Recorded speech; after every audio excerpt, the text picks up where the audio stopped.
Hey internets, it's Jake from Mini Terrain Domain, and this is Chapter 5, The Chained Library. Scribes and Scrolls, The Candlekeep Mysteries, Book 1, The Joy of Extra-Dimensional Spaces. This is our new epic Dungeons & Dragons campaign happening every Monday night at 8 p.m. Eastern, right here on twitch.tv/Mini Terrain Domain. As you can see, we are down one dndjordanlea tonight. Though I see you peeking into the chat with a little bit of a lurk, Jordan. We're sorry you can't join us tonight, but we're going to do our best to keep Assyria and Soren alive in your absence. Well, hopefully your party is going to do that. I may be trying to do the opposite. We'll see. But welcome everyone as we get ready to play some Dungeons and Dragons in just a couple of moments. First up, a couple of quick announcements. Be sure to check out our sponsors. A huge thank you to Talon and Claw for being a longtime sponsor of the show. You can type !MTD Claw in the chat and get a link to their storefront where you can check out awesome dice accessories, such as dice vaults, rolling trays, DM screens. There's also t-shirts available that are thematically appropriate for our regular Sea of Thieves stream that Gary and I, Anthony and Jim Travis are a part of on Sunday nights. I believe most, if not all of those, are designed by 88 Riddles. But be sure to check all that out, and while you're in the store stocking up your shopping cart with all the goodies you want, be sure to use code MTDClaw at checkout to get 10% off of your order. Also, be sure to check out our good friend Keel over at Run Right Play, ! RWP. We'll bring up Keel's Patreon. Keel's just got an incredible eye for collaboration. He's been working on this zine, putting together some amazing articles and features on people in the community, and in fact you can find stuff from both Dwight and I in the current issue. Minis that we've painted, terrain, those kind of things are featured within. So be sure to check that out as well. Of course, we have our usual partnerships with Jasper's Game Day, Initiative Coffee Company, and all those things that will be popping up in the chat periodically or are available on tiles down below the stream. Looking up above the blank spot, the hole in our overlay and the hole in our hearts where Jordan would be, you'll see that there are 8 domain tomes. What are domain tomes? Well, domain tomes are a way that you, the viewer, can have an influence on the game. For a $5 donation, a 500 bit cheer, or a subscription, a resubscription, gift subs, all that stuff earns them domain tomes.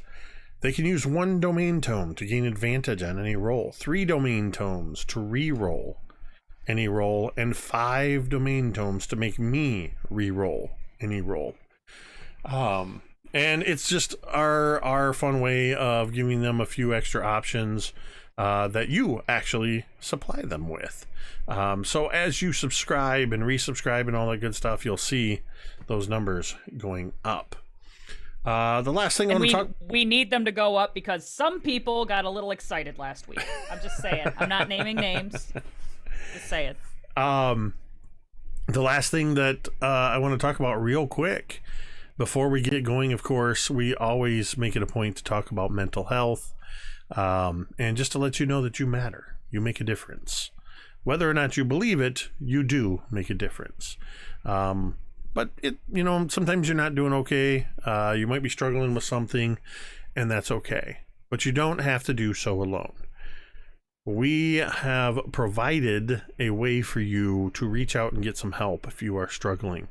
It's really simple. Whether we're streaming or not, you can come here to our chat and you can type in !help. It's that simple. The message will also go across the bottom of the screen periodically and appear in the chat, in which you will find a URL to the website findahelpline.com.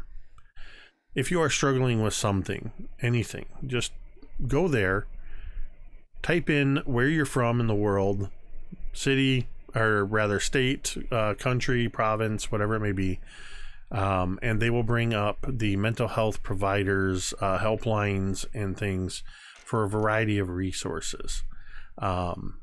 It's that simple. You matter, and we want you to be able to continue to matter. Get the help you need if you need it. With that, I think it's time to play some Dungeons and Dragons. I hesitated because I don't think I've ever gotten through announcements that fast. My God, that was like an indie pit crew, Jake. My God. That's 7 minutes. That's a new record. So Yeah. Somebody write it on the board. Also, I cast Fireball at Asaria. you don't have Fireball yet, That's details. right? Semantics. So these wonderful adventurers, having been thrust together into a unique situation, traveling to an extra-dimensional space to investigate the disappearance of one of the sages by the name of Matreus. Upon finding their way in, they almost immediately found him. And he was like, hey, I'm okay. I'm just going to go. You stay here. Check some things out. And when you're done, tell me what you found, and maybe I'll hook you up with some gold or something. He left. They heard him scream briefly before the door shut, and then they realized they couldn't leave.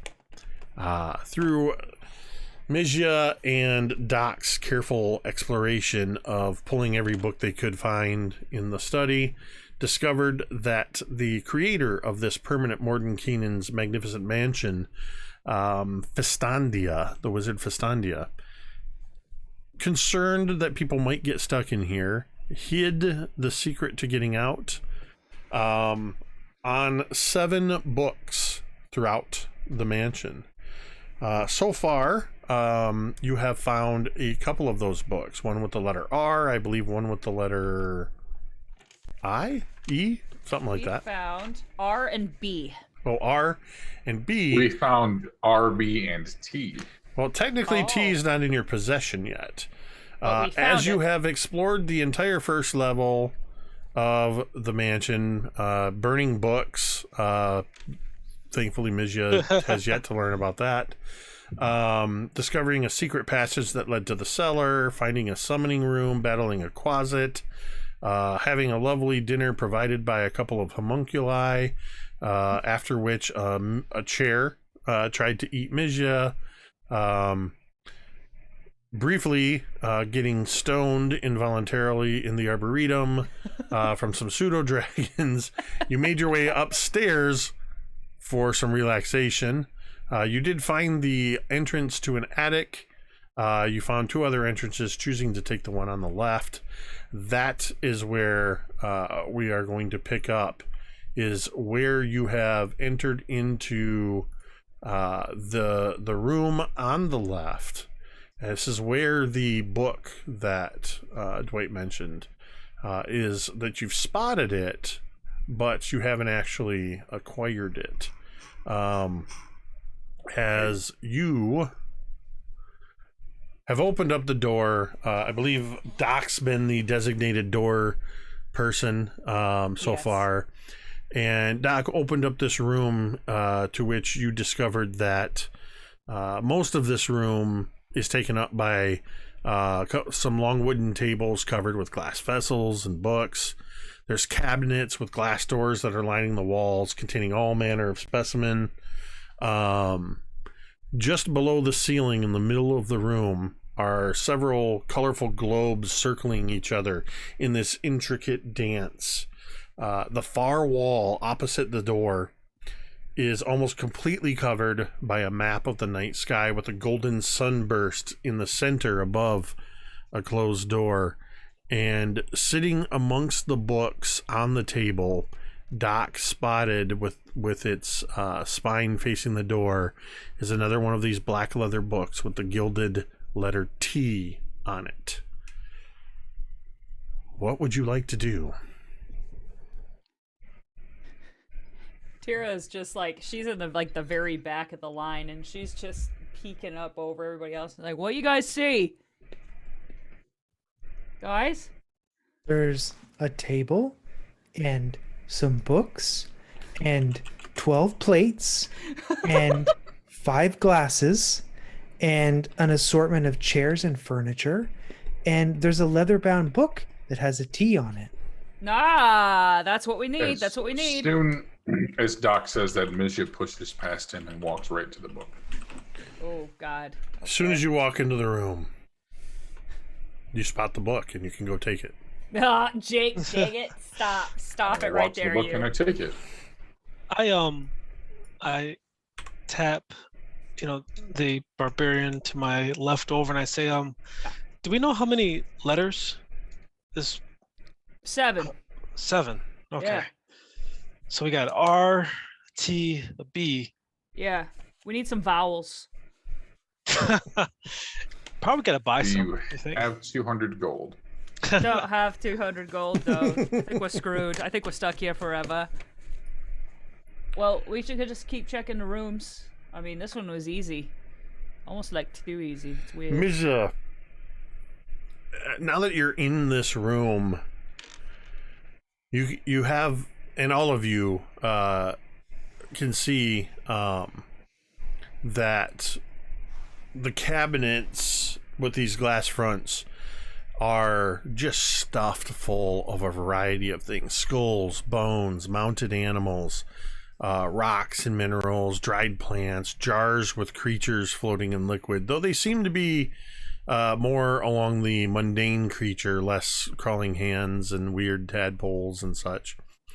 On the tables, you see measuring devices, the glassware, scientific apparatuses, everything that you've seen. As you pick up this book, Mizya, you see next to it are books on astronomy, natural sciences, astrology, physiology, natural philosophy. There's one of those big blackboards that's got the wooden frame that can flip around. It's on wheels, and just all over it are complex charts. Mathematical formulas are drawn. There appears to be what almost looks like star charts. And everything has this slightly altering hue of these different colors as these orbs, this sort of magical orrery, is still revolving around near the ceiling. And then there is that door that's in the left wall with the giant sun above it. As I pick up the book, and it's kind of in my hand along the spine. I don't think I've looked at the other ones. In fact, I don't even know if I grabbed the other ones, but I'm definitely gonna open this up and flip through it to see if there's anything in it. The puzzle book? The book with the T written on it? Yeah.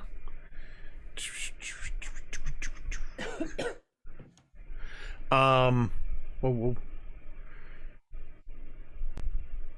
As you flip through this book, give me a investigation check.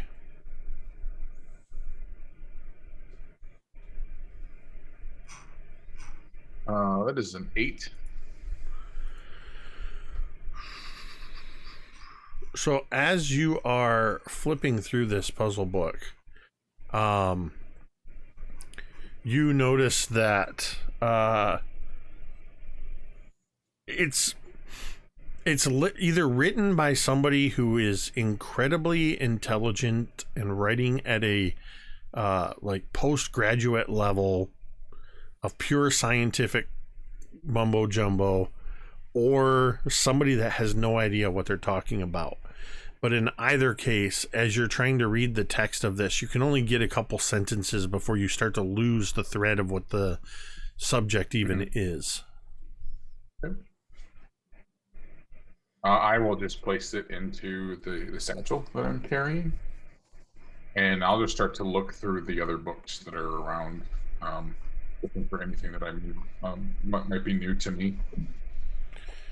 Yeah, as I said, almost all of them are pertaining to the natural sciences. I'm gonna say that as you're flipping through these books, you specifically, Mizya, you recognize pretty much all of them. These are copies of books that you've already read at the library at Silvery Moon. These are pretty... Read it. Yep. Read it twice. Very little new here. And this one is all mumbo jumbo. But it has the letter on it, so we'll see if it gets us what we need.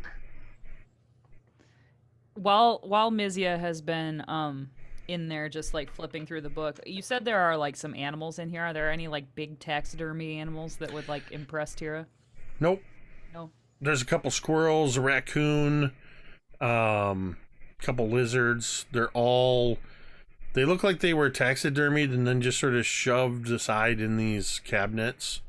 Most of the space seems to be dedicated to currently to the study of these star charts. Okay.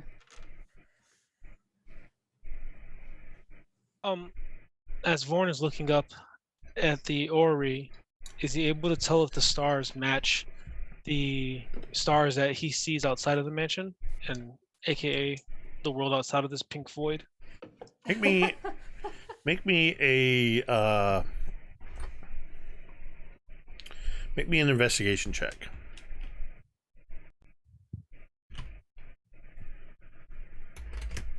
11.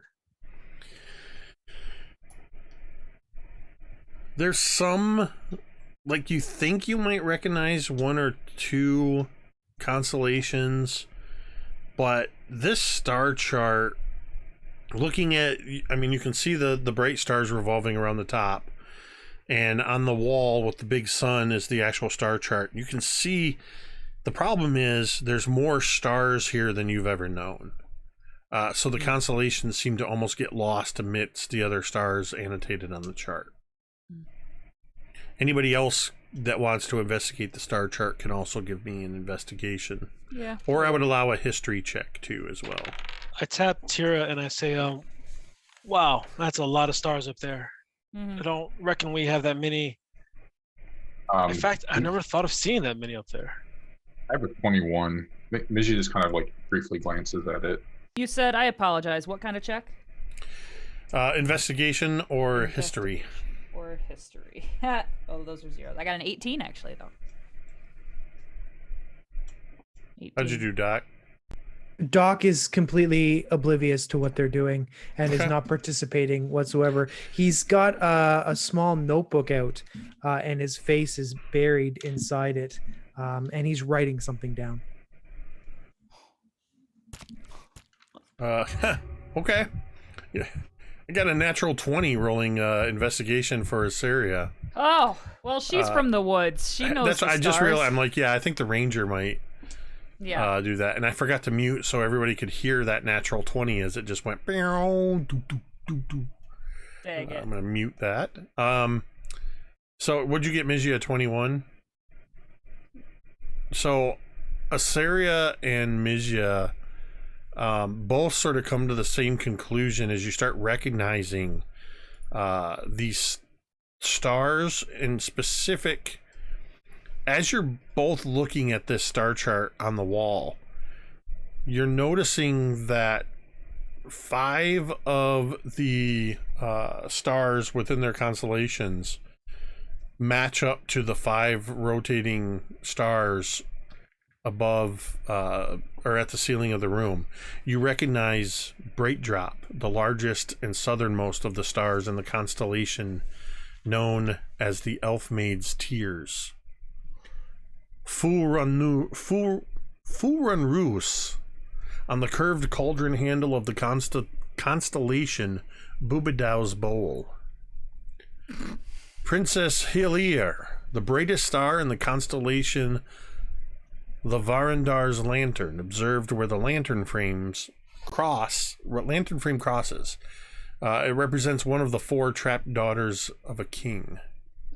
Kelthur, the top left star in the constellation known as the Sleepless Knights, representing the loyal knight Sir Kelthur. And the Hilt Stone, a bright star on the hilt of the left dagger in the constellation Blades of Shar. And I will paste all of this in the chat for you. Thanks. And realizing that you can't copy out of the Zoom chat, I will put it in the Discord as well, because that'll probably be more useful to you. Sure. Yeah, here we go. Wow. That way. And Jordan can have access to that as well. So you see there's a correlation between these stars and their constellations, with what's on the ceiling and what's on this. And this star chart, see, that sort of is primarily up above this doorway on the left, but quite kind of in some places crosses over the door.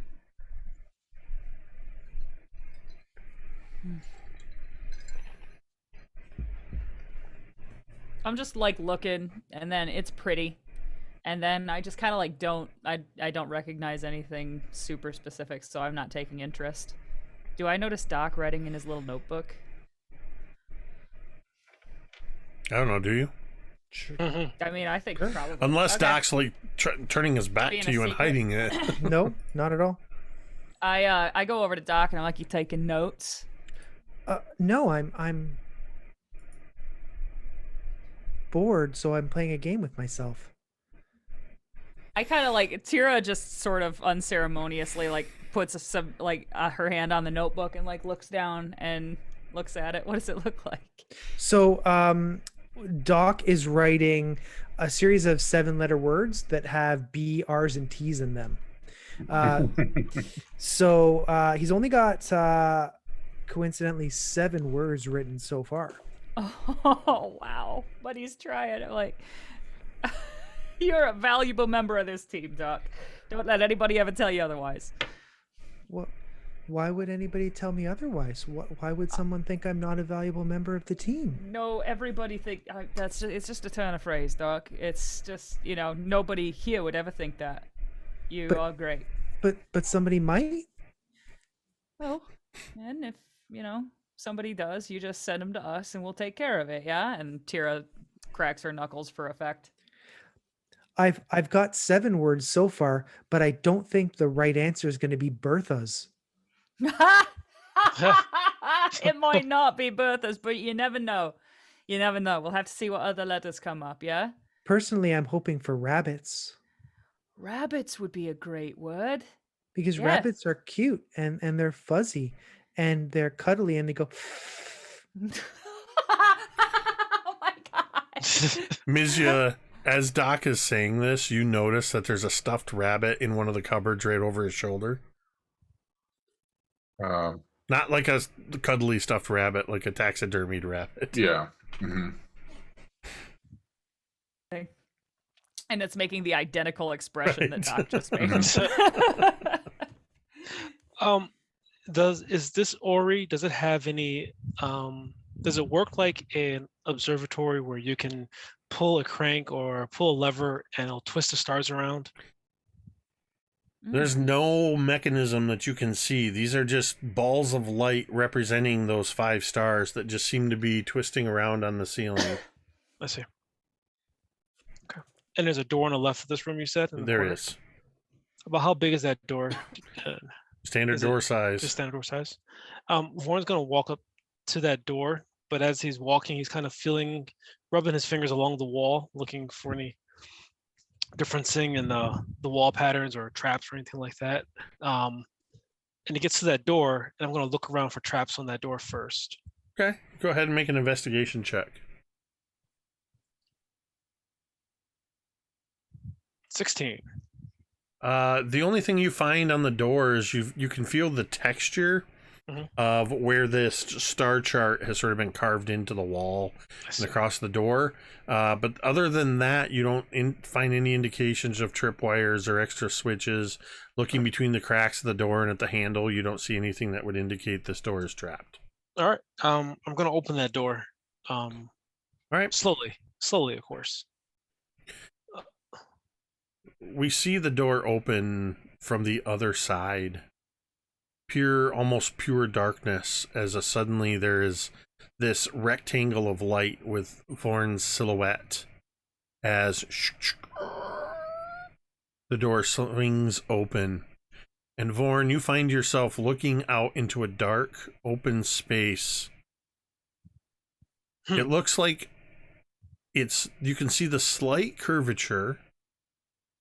The floor is in this very dim light is almost a bluish green color, as it is completely made of blades of grass. It looks like the top of a hill. You can even see looking in that you're looking up at the night sky, and just inside this room a little ways you see 5 brass telescopes mounted on bronze plates, all pointing in different directions at the sky above. I look back in the middle of all of these telescopes, there is a sphere of clear crystal that is sitting in a circular brass stand. Huh. I look back at the Ori. Can I tell if the telescopes are pointing in the direction of the glowing orbs that's inside the Ori? Give me a investigation check. Does that question make sense? Is that clear what Yep. I'm trying to say? Okay. Mm-hmm. Ooh, that's gonna be a 9. It's Yeah. really hard as you look at the orrery and you look at the telescopes. It's hard to tell if they're positioned in the right location. Yeah. Okay. I'm going to go ahead and call Mizya into the room and say, Mizya. That is their name, right? Yes, Mizya.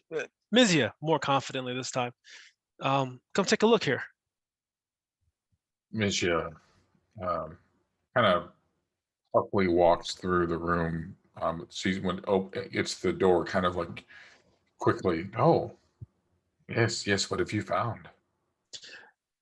Looks like there are 5 telescopes here that are.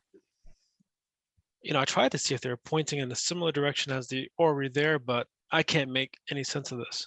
But take a look at the room, and I kind of step aside from the door frame.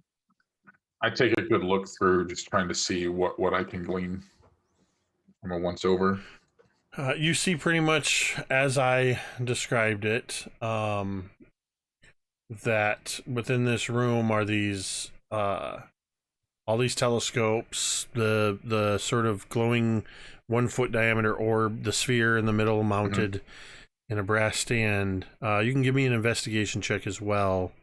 I'll let you do so at advantage, as you were able to determine correctly what the stars were. Okay.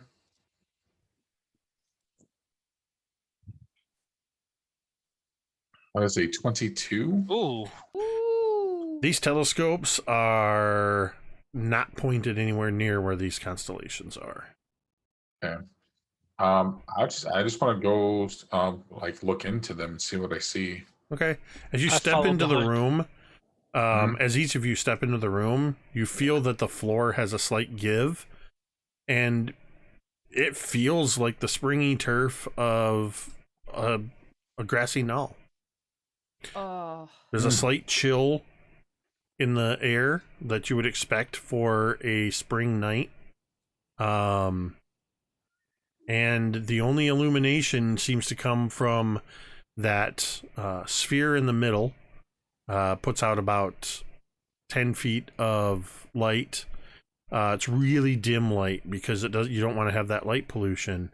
And you can just see stars everywhere up above. Mizya, you walk across to one of these brass telescopes, and you find that you can easily rotate it, tilt it, move it around. And looking up, you get a much closer view of the many and varied stars in the night sky of Teera.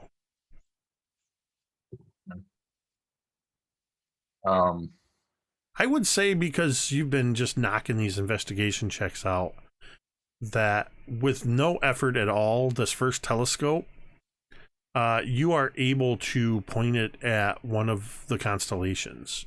Okay. You know exactly what you're looking for. Which one would you point it at? Would you look for specifically? I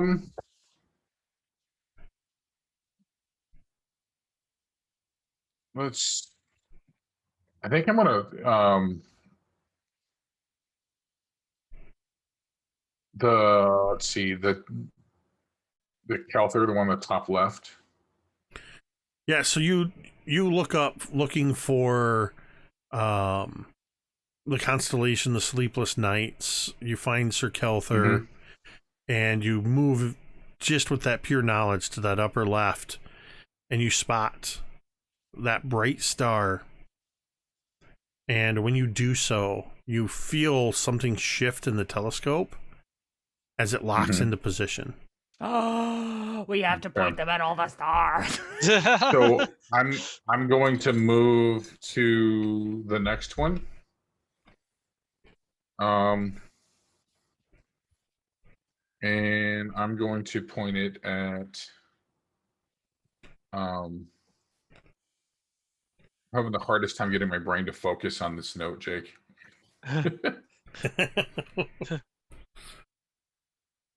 It's just the way that the let me pull it up in the Discord. Oh, that didn't help. It's just also run together. My brain, Hold on. brain is looking for bullet points. And Yes. it's getting giant paragraphs. So. I can assuage your chaotic brain. Just give me a moment. What about massaging his chaotic brain? Assuage. Oh, fancy. Check the Discord. I'm Now. gonna run. Okay.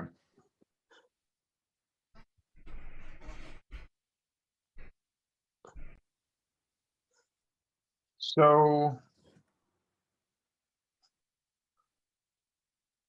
I guess I'll just start. I'm going to point the next one at Bright Drop. And see if that does anything.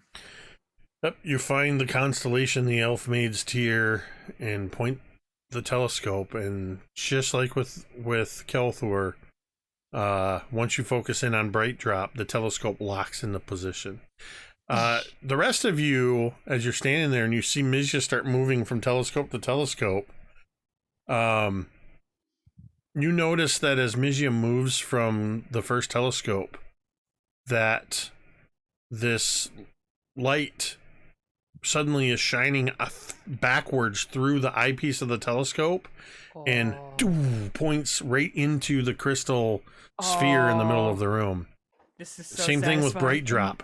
Mizya is completely oblivious to this. Yep. They almost skip to the next one. Like there's this level of excitement as things are falling into place. I like to imagine that when Mizya was at the first one, Teera was just about to ask, "What the hell you doing?" And then the little laser thing goes. It's like, oh, well. So the next one I will point at Budabal's bowl. The Fenris on the handle. Yep. The Fornuk. As you point it there, again, the telescope locks, and as you step away, the others just see that another beam of light. And I almost run to the next one, and I'll point it at the Princess Helviar. You find Lavender's lantern and the cross of the lantern frame. Telescope locks into place. There's now 4 beams of light pointing. There's just this little as I run to the last one. I lean to Vorn. I'm like, I've never seen him so happy before. You reckon there's no orc constellations, huh? Like we don't look No. up at the sky. Yeah. We're not nearly that fancy. And then I'll point this last one at the Blades of Shar, the Hiltstone. Yep, and as you pointed at the Hiltstone, and it locks into place, as you step away from the telescope and turn, realizing there's no more telescopes, that's when you also see all 5 beams of light are shining into this crystal, and the crystal is now projecting light onto the eastern wall. Through this illusion of darkness, you can see a wall with a door that is now illuminated. Oh. And I just like a hand goes up to my chest. Did I do that? Oh my. Oh. For some reason in my mind, Mizya is a drow version of the old lady in Titanic. It's been 84 years. I haven't done anything exciting this whole time. I'm just kind of like staring jaw agape at this spectacle. I look around and I realize, is Doc with us or is he still in the room? Oh no, he's with us. Okay. He's still in the other room. Yeah, I thought, I thought so. I was I gonna say, thought don't make Jake that said assumption. I thought Jake Yeah. said all of you go into the room at some point. My bad. Well, I Yeah. said as you go into that room, but yeah, if Doc's still back in the lab Never without a mind. mic to grab. I immediately look around and say, hey, where's Doc? And I just as excited as you, like way more excited than you would have ever thought Mizya could sound. Just doctor, come see this. It's beautiful. Oh, all right. And Doc will wander into the room with his pad in the hand and is like, hey, look, there's a door. Doc, isn't it cool though? Look at the lights at the telescopes. Yeah, there's lights in the telescopes. Yeah. Oh. Okay. Doc is starting to gain a little bit of autonomy, and I hope one of these days he's going to gain a little bit of emotion, and we'll find out as we go forward in Scribes and Scrolls, the Candlekeep mysteries, every Monday here on Mini Terrain Domain. I'm just looking at I'm like, who wants to go first? Well, I guess, yeah, I'll go first. And I walk towards the newly illuminated door. All right. Okay. Mizya, you want to go behind Vorn, and then I can go in the back again to watch our flank. I think that Mizya has already skipped off and is directly behind Vorn, Amazing. approaching the door. And Doc, how about you just follow us, standing order, yeah? You just follow us and make sure you don't get left behind. Yeah, Doc. You want me to go in? Continue to follow us as we go. You know, you can be back here with me, but go in just ahead of me. You can follow Asaria. We'll be right behind Mizya. Then you. I just imagine Asaria and Soren as they're in here. Soren is probably a couple of times almost playfully snapping at the beams of light. I was gonna say. And Asaria is sort of looking around this whole time, crouches down and sort of runs her fingers over the grass, and then you just hear her mutter as she looks around again, just, it looks and feels so real. Mm-hmm. And then follows in with the rest of you as Vorn, you're at the door. Yeah. What are you gonna do? Is it a push or a pull door? It looks like it pulls open. Okay. I say to Mizya, hey, back up just an inch. I can open. Oh, Mizya's like, I do apologize. It's I'll okay. take a couple of steps back. No, like I'm I- happy. I've never seen you this excited, so this is good. But just It's not every day that I get to apply what I've learned, so I let it get the best of me. I do apologize. and I start pulling the door open as I have a couple of a foot or two of breath to pull it open now. Okay. So you pull the door open and you see that there is a room that is about 15 feet deep and 20 feet wide. It is almost completely bare, except for a single bookshelf covered in chains against one wall. There's a plain wooden bench in front of this bookshelf, and there's a reading desk that's built into... Whoops, why is that not disappearing? Hold on. 1 second as I'm it's all right. We get the slow randomly reveal. pushing pushing buttons. Slow burn. There we go. Ooh. Ah! As you see that the reading desk is built into the shelves, and there is a book with the bust of a mage on its cover sitting on the desk. Oh, I have a question. Does it look like the one that like got us here? Didn't the one that we It like does. went through? Ha! But it has on its spine that you can just see visible the letter L. Ooh. I checked the four corners of the room to see if there's any monsters or obvious assailants waiting in there. You can clearly see that the only thing in this room is this chained library. I step aside and I say, Mizya, would you like to take I a look? am not even waiting. I have whooshed past and am sitting at that desk and leafing through that book. The book that's sitting there with the letter L on it is much like the other books you found so far, except this one has this same image of the mage Mordenkainen on it. As you're flipping through it, you find much of the same of what you've already found with these other books, that the text seems to be hard to follow. It's almost like it's almost like it's a form of the lorem ipsum filler text. Mhm. Like it just starts to make sense and then it doesn't. Mizya, you hear a voice coming from the bookshelf. Oh God. Who Oh my. are you? Who am I? Who are you? I am Mizya Helviar. Do Who we are hear you? Mizya responding? Yes. I look concerned at Vorn. I would look concerned at Doc because he's close to me, but Doc can't be concerned. So Mizya Helviar. Are you a wizard? I am a scholar. I guess yes, Are yes, you I a would be. sorcerer? A A wizard would be. wielder of magic? I've studied for many, many years. Yes. I have been waiting for you. Mizya Helviar.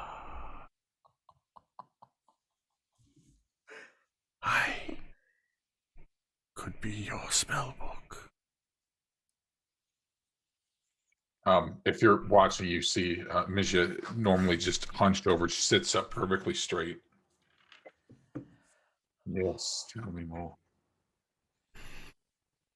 I have been waiting for a caster of magical and arcane arts to claim me. I can be the keeper of your secrets, the focus of your arcane abilities, and together we can grow more powerful. Sound of this. And this is coming from the bookshelf, right? Not the book in front of me. It's not coming from the book in front of you. Right. I just kind of like pick my hand up and I'm kind of running it back and forth on the bookshelf. Which one are you? Find me. Why is what is that? Yeah, Doc? so yeah. Go, Gary. Meanwhile, what? all of you, yes, are hearing one side of this conversation. I am very concerned. what is that? why are you talking to a bookshelf? I just kind of like shh. No, I this is a very important question. It's talking to me, doctor. Please I The don't books- hear it. And The bookshelf is talking to you, Mizya? that's because he's talking to me, Doctor. Please just give me a moment.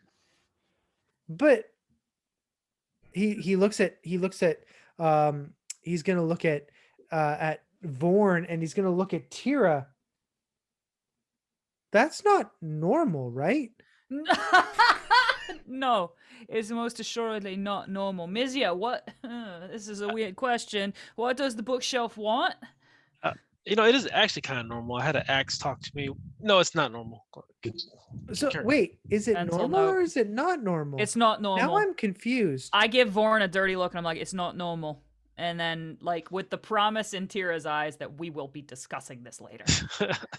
I whip around and just turn quickly over my shoulder. Please, just give me a moment, and then I will explain all. And I turn back. Mizya, Yep. what's your armor class? My armor class is 13. As Mizya says this, turning partially to her back, partially on this chained library, as she's seated at this bench, she kind of says this to you, and you all watch as chains from the library lash out. Oh, And two no. chains crisscross over her shoulders. Mizya, you are pulled tightly up against the chained library as all around you, the other books in the shelf begin to come flying off the shelves and are suspended, hanging from their chains. I need you all to roll initiative. Oh, no. I'm looking at your hit points too on the D&D Beyond overlay, and this does not look good. Before we roll initiative, Doc would like to say, is that normal? No, Doc, it's not normal. Yeah, Vorn will look for some flint to light his torch. So I got a 16 initiative. All right, Or one you guys wanna second. call it out, or- yeah. We've got Doc. What you got, Doc? I rolled a 1, so 3. Ooh. 3. And then we've got we'll go Born, I'm gonna say a strong 8. Mizya, 14. and Teera, 16. and Assyria, Soren. Somebody roll me a d20 for them. I can. I will. And I stand corrected. I was misgendering Mizya previously. Mizya is they, them.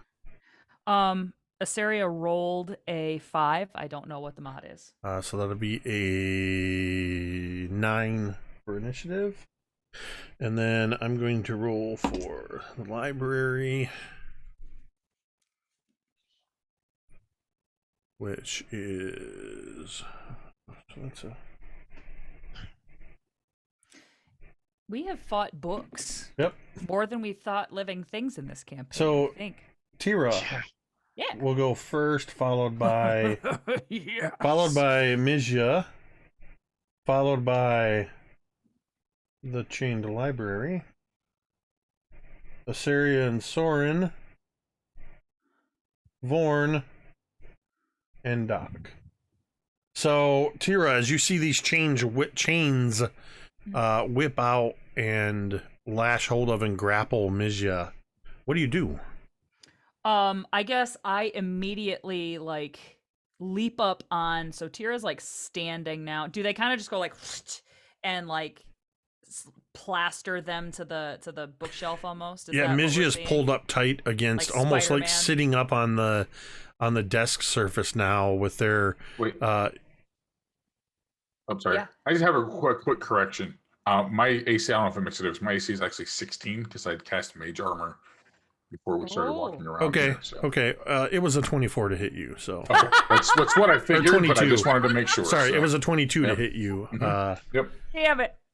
Well, okay, so I Tira would try. jumps up and is sort of so as Mizya's almost sitting on this thing, Tira jumps up and just takes a wide stance, 1 foot on either side of Mizya, and just wants to grab handfuls of this chain and pull. Sure, yeah. Make a Make a contested athletic strength check Okay.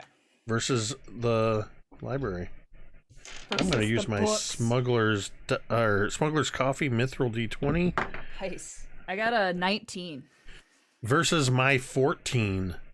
Nice. So you just plant your feet, grab hold of these chains, and Yeah. you rip them. You hear a little bit of splintering wood, and as you do so, a couple of things happen. One, a couple of the books just go flying and skittering across the floor, now detached from the chains. Nice. But you're holding one of these chains, and at the end of it, bound partially in metal with metal edges, is a heavy book. So you now have a chain with just a heavily weighted metal book at the end of it. It's got a nice weight to it. Feels like it could be used as a weapon. Whoosh, whoosh, whoosh. That's I can't do anything else really. No, Well, not on this turn. no, and I'm all out of rages until we take a long rest, which I've Oh, wanted to do no. for 3 sessions. Anyway, but my question is Mizya free? Yes. Nice. Kick ass. I'm done. Okay. So that's going to be Mizya. You have just been freed by Teera. Okay. I reach up and place my hand on the, like on the side, like middle pillar, and I just kind of close my eyes and I speak at the book. And is that you doing this? No, I am a captive. I cast Toll the Dead, and the bell rings out as I step back from the bench. So that's It is a wisdom or con? Wisdom, DC 12. That is a 16. I rolled a 19. But what's a reroll for you? 5 domain dice or domain tomes. Ooh. You have 8. Hmm. Unless people want to subscribe or resubscribe, cheer 500 bits to get you some Yeah, more. what do y'all think? Yes or no? Has it taken any damage? It hasn't. Yeah. No, because Okay. Because all that Teera did was pull it apart. So I'm not going to spend it. Then I will step back away. it will get an opportunity that's attack against you. opportunity attack. So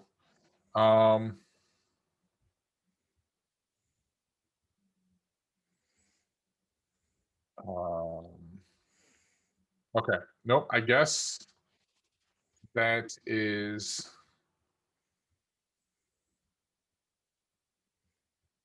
That's all I can do. So. All right. It is the library's turn. As Let me just ask real quick.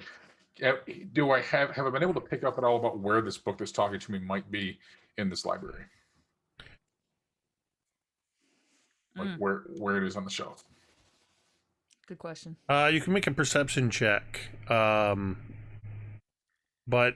yeah, I'll allow you because you were talking to it beforehand. Just go ahead and make a straight perception check. 14. Somewhere along the middle shelves. Okay. Nice. Cool. That's good then. All right. The chained library is going to attack the 2 closest people to it, being Mizya and Teera. Teera, one of the chained books goes flying off straight at your head. That is going to be a 22 to hit. Oh, well, yeah, that is.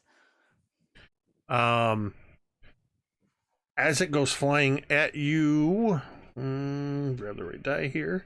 You will take, oh no. Teera, you take 9 points of bludgeoning damage, Yeesh. and the chain wraps around your throat, and you are grappled. Oh, shit. Oh, Mizya.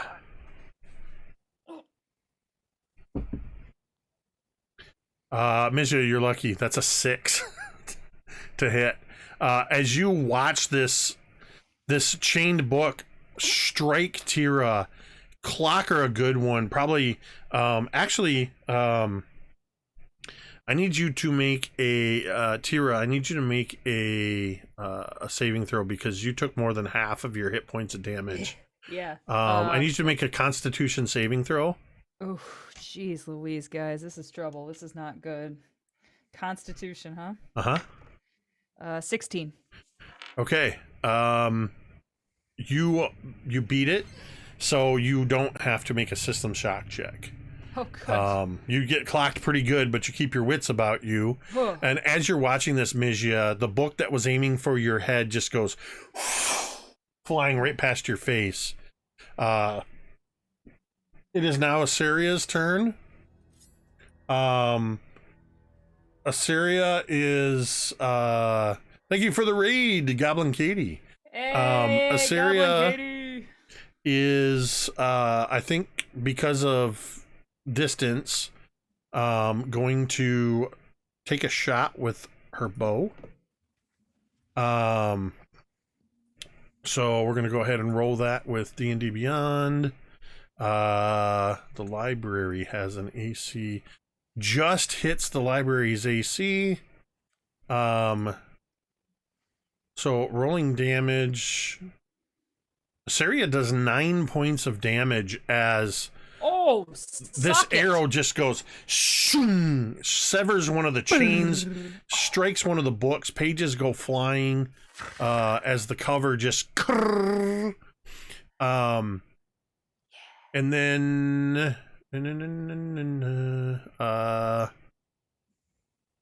I'm not as familiar with Assyria's oh, there we go. Good. I was looking for the companion because Soren is going to go rushing up to this thing with advantage because you are allies. Soren gets pack tactics. I wonder why. As he goes to attack at the legs of this library with his bite. Soren gone Bert. Hell yeah. That's with advantage is going to be a 15 as Soren starts just snapping at the wood and does an additional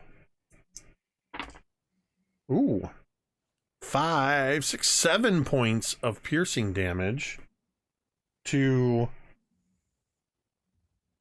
not to Assyria, to the library. So the two of them have done 15 points of damage to the library. How's the library looking? Can you make a medicine check? Okay, a carpentry? Companion gains an additional bonus to attack. Oh. And damage. Is that what that is? Okay, so Soren actually gets extra attack and damage because of being a beast companion. So actually does 2 additional damage. Oh my god. So the two of them did 17 points of damage to the library. There's a few pages flying around. There's some dangling chains, some splintered wood where Soren is attacking. And it is now Vorn's turn. So seeing Teera grappled around her neck with it, he's filled with, rage and courage and is doing a running sprint with his great axe armed, and he's going to take a huge swing at the library. He's trying to focus on where the chain is coming out of, though. Okay. Let's go. Oh, are you serious? Jeez. Swing and a miss. Well, what's the plus to hit? That's that's the total? 12. Yes. It's 12? Yep. Because of the way Teera is struggling against this chain, you strike it with the axe, but it kind of slides along it, sending sparks. And you're not able to cause any damage. Any bonus actions or anything else you want to do? I don't think I have any bonus actions. See, I feel it's important to remind you of something, Ricky, as a newer D&D player. Okay. Never mind, you have full hit point, so it's irrelevant. No.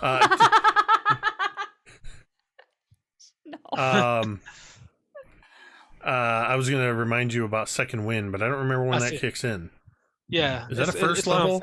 It's down. I'm done at 1 point. I think. Is that a first round? I can't remember. Or first level No, I think it's second level. Okay, so it's irrelevant anyway. Oh, It's been so good. long Oh. since I played first level character. No, maybe it's first level because action surge is second level. Yeah, Somebody 'cause- could yeah. figure it out. That would be great because I am very close to that mark. Well, it wouldn't affect you as a barbarian, though. Oh, never mind. It's a then. fighter feature. Yeah. Okay.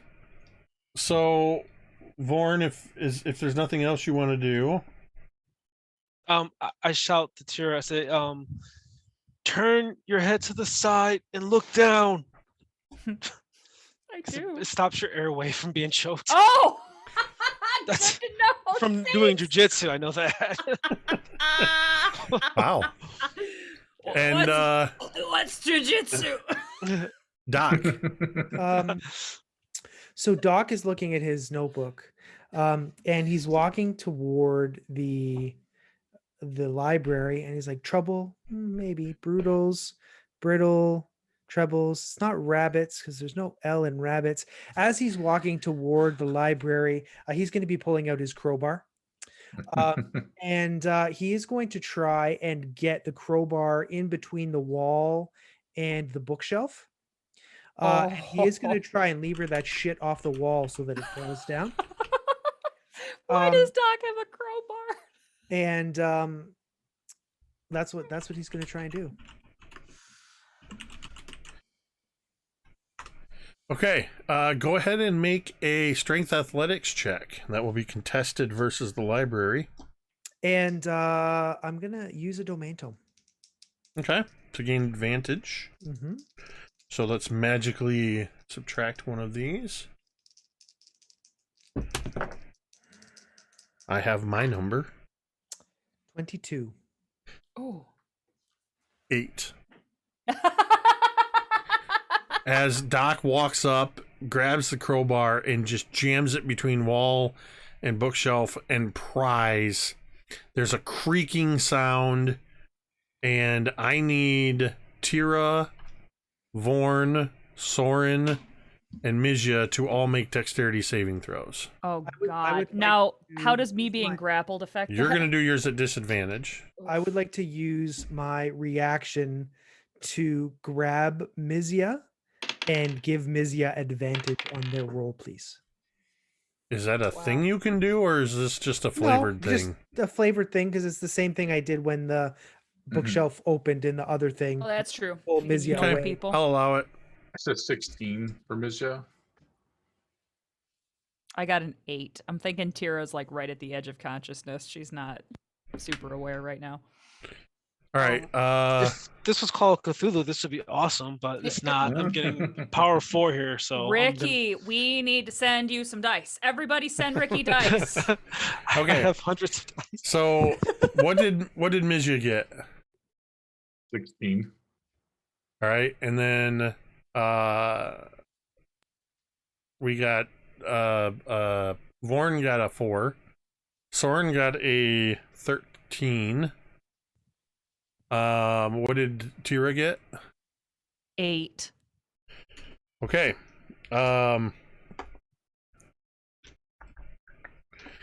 Teera and Vorn. Let's go. Tira dies under a freaking bookshelf. I am gonna be so pissed. What is your max HP? My max HP is 15. Okay, and you have how many hit points left? 2. So if you take 17 or more hit points, you're dead. Oh my God. A bookshelf shouldn't do 17. A hit points, bookshelf right? shouldn't do freaking 17 points of damage, Teera, Jake. Don't you even take- put that in. Teera, you take 7 points of bludgeoning damage. Tira is very and unconscious. knocked prone as the bookshelf falls on you. Vorn, it also does 7 points of bludgeoning damage to you as it falls on you. The the the bookshelf is now prone. As out from the edge, there are still some chained books that are lashing around. Teera is unconscious. Teera, it's your turn. I need you to make a death saving throw. I've never done this. What do you do? I roll a Yes. d20. You roll a d20 and you need to Yeah. get a 10 or higher.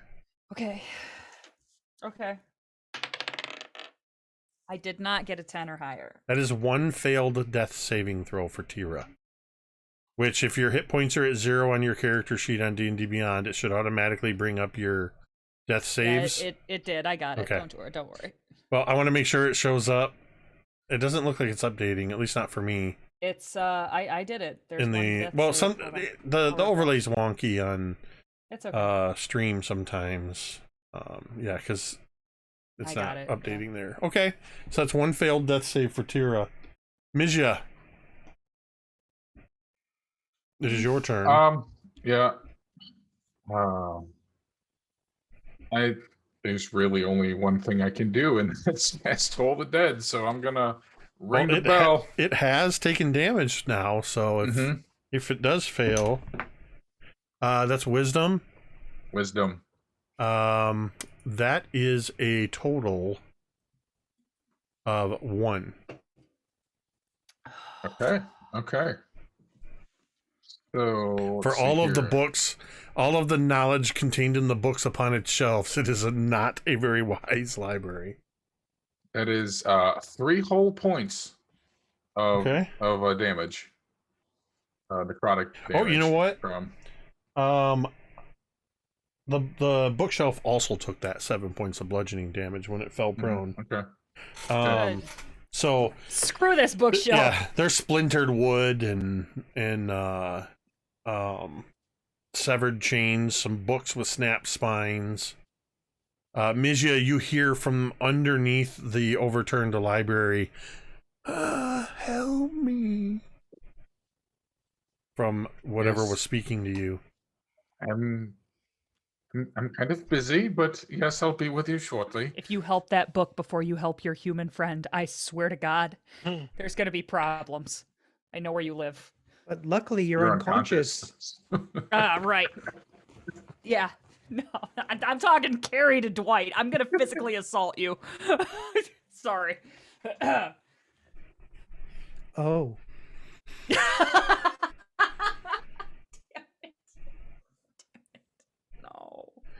No. We're in a really tough situation because you have a failed death save.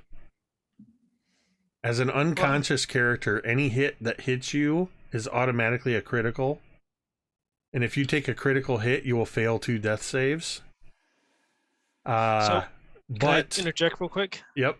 So seeing that, can I see that she's unconscious underneath this book shelf? You would definitely see she's not moving. All right. Is there a way for me to kind of throw my body on top to take the hits for her at all? No, because she's covered by the bookshelf. She's currently strangled by it. Okay. But you're also prone next to it. Yeah. Mizya is next to it, having attacked it. I mean, everybody's around it except for Assyria. So anyway, we can use the domain tomes. Here's what's going to happen.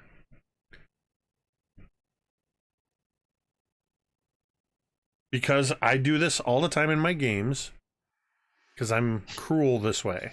Yeah, let's go. No, Cari, there are 1, 2, 3, 4. There's 5 characters that are standing around this, or in other ways around this within range. I need you to roll me a d6. Oh my God. I have assigned, for using the Zoom window as the basis, I have assigned numbers to each of you. Just for transparency's sake, Doc is 1, Soren is 2, Teera is 3, Vorn is 4, Mizya is 5. Okay. On a 6, we'll re-roll. So go ahead and roll. I got 2. So Soren is going to get attacked for the first of 2 attacks. Roll a d6 again. Oh God, no, I don't like it. 5. Mizya is going to get attacked for the second one. And also domain dice still would have been applicable in that case. I was curious. I forgot. Because it's a dice roll. But this way, I'm not directly... I often use randomizers for who's getting attacked. But so Soren, and Mizya will be attacked. These are going to be at disadvantage because the bookshelf is prone.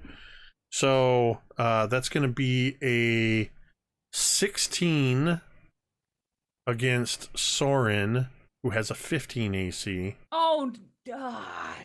No, I don't want to kill the pupper. It's a wolf. The wolf is going to take... poor Jordan's just stuck listening to this. I rolled a 1. Soren takes 3 hit points as a book glances off his flank. Mizya, rolling at disadvantage. Mizya. That is a critical fail as it attempts to hit you, which, for my games, a critical fail often results in an opportunity attack. For Mizya, everybody. for whoever is being attacked, Mizya, you can make a melee attack, opportunity attack if you Yep, wish. I have a dagger in the belt around my waist, and I'm going to just kind of fall and stab this thing. Oh, that's the wrong dice. That is a 19 to hit. Ooh. That hits. That is 6 piercing damage from the dagger. This book lashes out at you, and you just sidestep out of the way, drawing your dagger and just slice into it, severing the cover and sending halves of pages flying everywhere. Badass. Oh no, I'm so sorry. As a single tear comes down your eye. So that was 6 points you did, yeah? Yes. Okay. And Syria now has the turn. And I'm just looking to see what other things Assyria could do that might be beneficial. I think it's just going to be just taking an arrow shot at this thing again. While it's down, it'll be... you know what? No, it's prone. She's going to walk up to it with her longsword and taking it at advantage. Longsword attack at it. Nice. And she is going to roll a 21 to hit against it. I think she's going to use both hands. Seeing what this thing is doing, she's gripping this longsword with both hands for 1d. Oh my gosh. She rolled max damage on that using the character sheet. Assyria cares about her new friends. So Or her dog getting hit. because Jordan isn't here, okay, I don't do know. Jordan's voice. I can do voices. Is something going on here? Oh, okay. I hit a button and something weird was displaying on my chat. Since Jordan isn't here to describe it, I would like Doc, describe how Assyria destroys this bookshelf, how Assyria kills this bookshelf.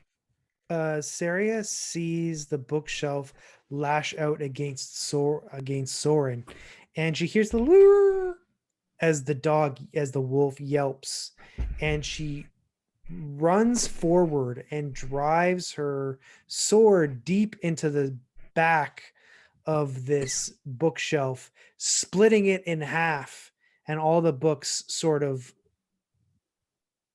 tumble out as the bookshelf is now sort of brokenly on top of Teera and everybody else.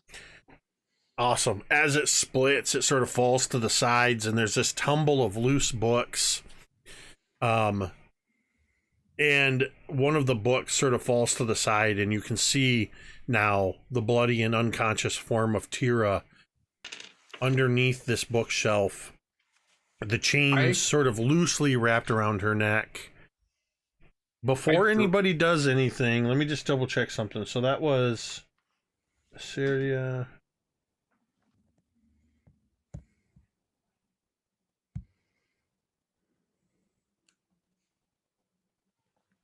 Okay. Yeah, go ahead. I drop down to my knees and I start to kind of rummage through the books and the chains. Are you?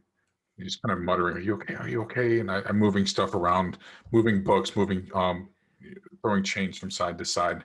Till finally, my hands rest on Teera's shoulder and arm, and I'm going to go ahead and medicine check to stabilize. Before you do that, Mizya, I want you to do a patented MTD D100 roll. And I'm going to roll a D100 to set the baseline. There is a... If you roll within 20 either side of this, I'll let you know what happens. So roll a D100. Rolled a 32. I rolled a 14, which that puts is it within just 20. inside. Mm-hmm. Oh no. As you're moving books out of the way, trying to get to Teera, you touch one of the books. It is a purple bound book with silver hinges on it and a silver clasp. And as soon as you touch it, moving it out of the way to get to Teera, you hear a voice. You found me. Oh. Do you continue with your action? As I am tossing the books around, and because as I'm moving through, so I'm kind of just like tossing it side to side. As my hand graces this one, and I hear that voice, I just kind of, instead of tossing it, I kind of swoop it up against my leg, and then continue on to Teera. Okay. As Mizya is making their check, Doc will be looking over their shoulder and is going to be saying, "Nope, nope, nope. That's her artery.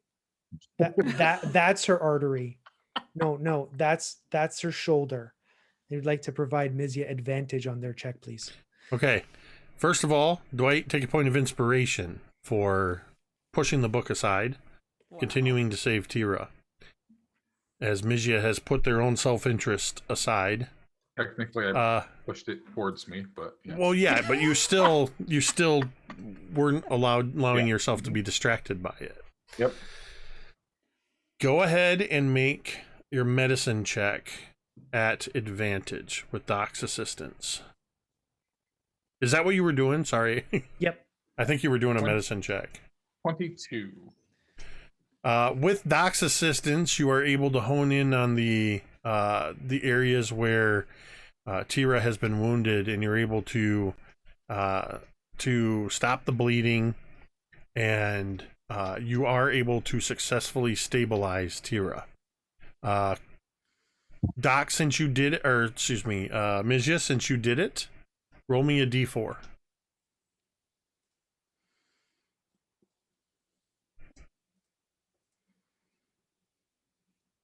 1. All right. Teera is unconscious, but stable, no longer having to make death saves. Teera does not seem to be waking up, though, for the moment. I will kind of slide back, and as I do, I will pick up the book and just kind of back away. I turn to Doc, and I don't know what to do for her. Oh, she'll be fine. Eventually.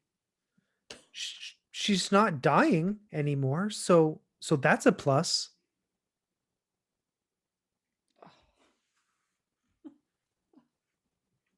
Good. Vorn, what are you doing? Vorn is standing up out of the pile of books and looking at Teera. Now, do orcs have anything they do to revive one another, like a pounding on the chest? Sure, like an it's abyss? something like that. Like it's like their version of CPR. It's just like our version of punching. CPR. Like Ed Harris in the Abyss. Yeah, exactly. Yeah. Wake up, damn you!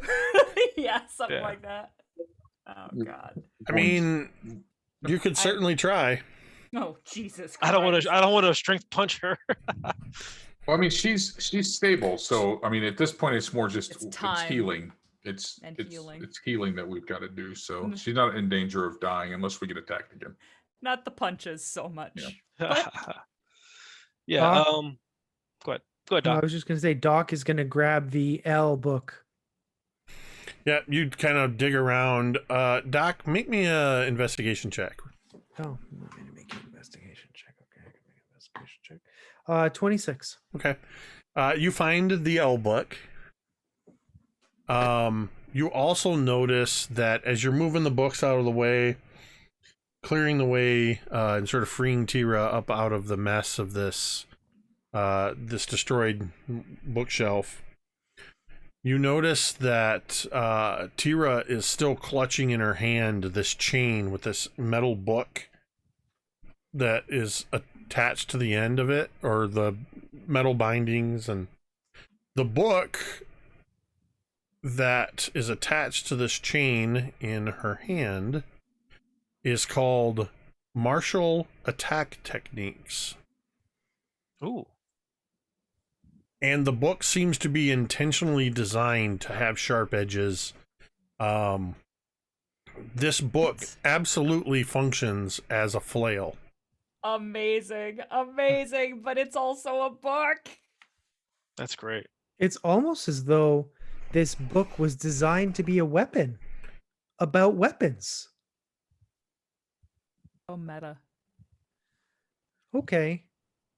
Doc will unwrap the chain from Tira's neck, and he will sort of go underneath. He'll slide his hand underneath the bookshelf, and he'll get his head underneath the bookshelf, and he'll use his body to shield Teera as he sort of scoops her out from underneath the broken bookshelf. And he's gonna sort of cradle her in his arms, and he's gonna sort of go sit at the corner of the wall. She'll wake up soon. I can wait. Oh my god. Oh my god.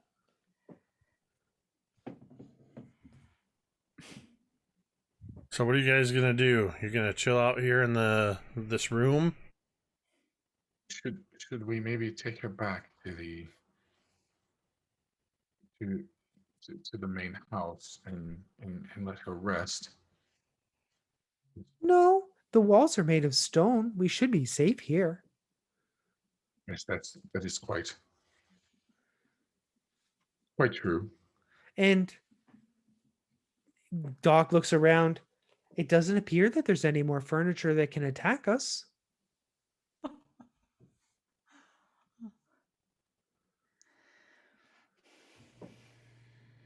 Mizya will just go sit in the corner, just kind of cross-legged, slumped down. Kind of places this book in their lap, just kind of rest their hand over top of it.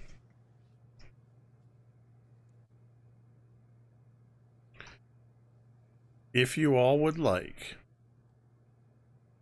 since you seem to be in a room that is defensible, stone walls, you know what's on the other side is this illusory grassy knoll. You could choose to stay in this room for 8 hours. And you could take a long rest. Oh, good. Nice. Let's. Okay. Teera. Yeah.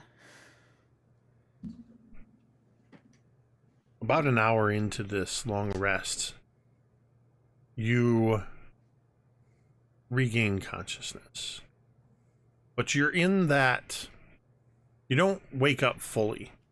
Mm-hmm. You become aware of yourself, and you realize that your body won't respond to your willing it to move. You're in a sort of sleep paralysis. And then you kind of hear the murmurs of the others around you. You actually sense near you the rhythmic breathing of the wolf, Soren, who seems to be curled somewhere near your head. You can sense the others around you, but distantly, like a fog.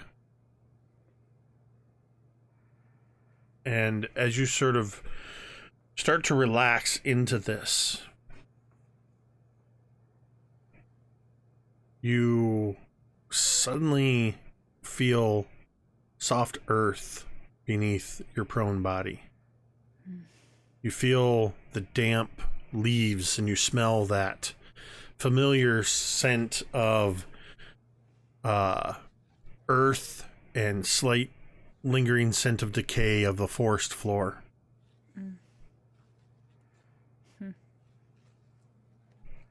What do you do? Oh my god.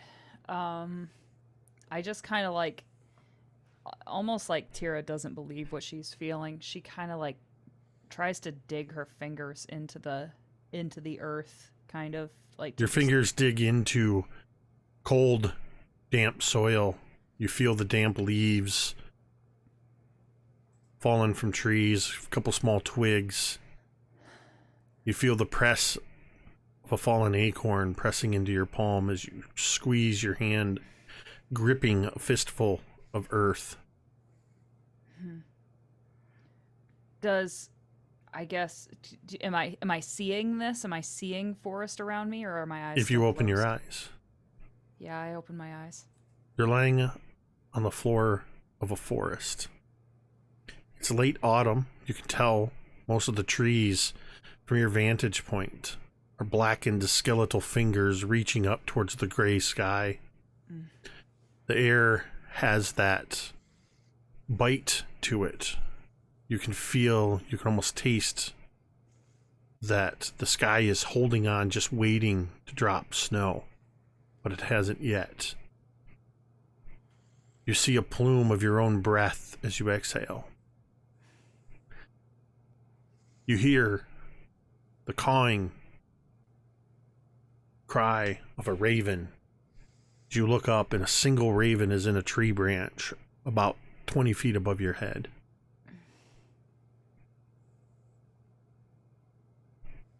What do you do? I kind of look at the raven questioningly for a second. Just trying to gain some kind of purchase on where I am or how I ended up here or anything. Does this, I kind of look around a little bit. Does this forest feel familiar to me, or is it just It does. forest? Oh, shit.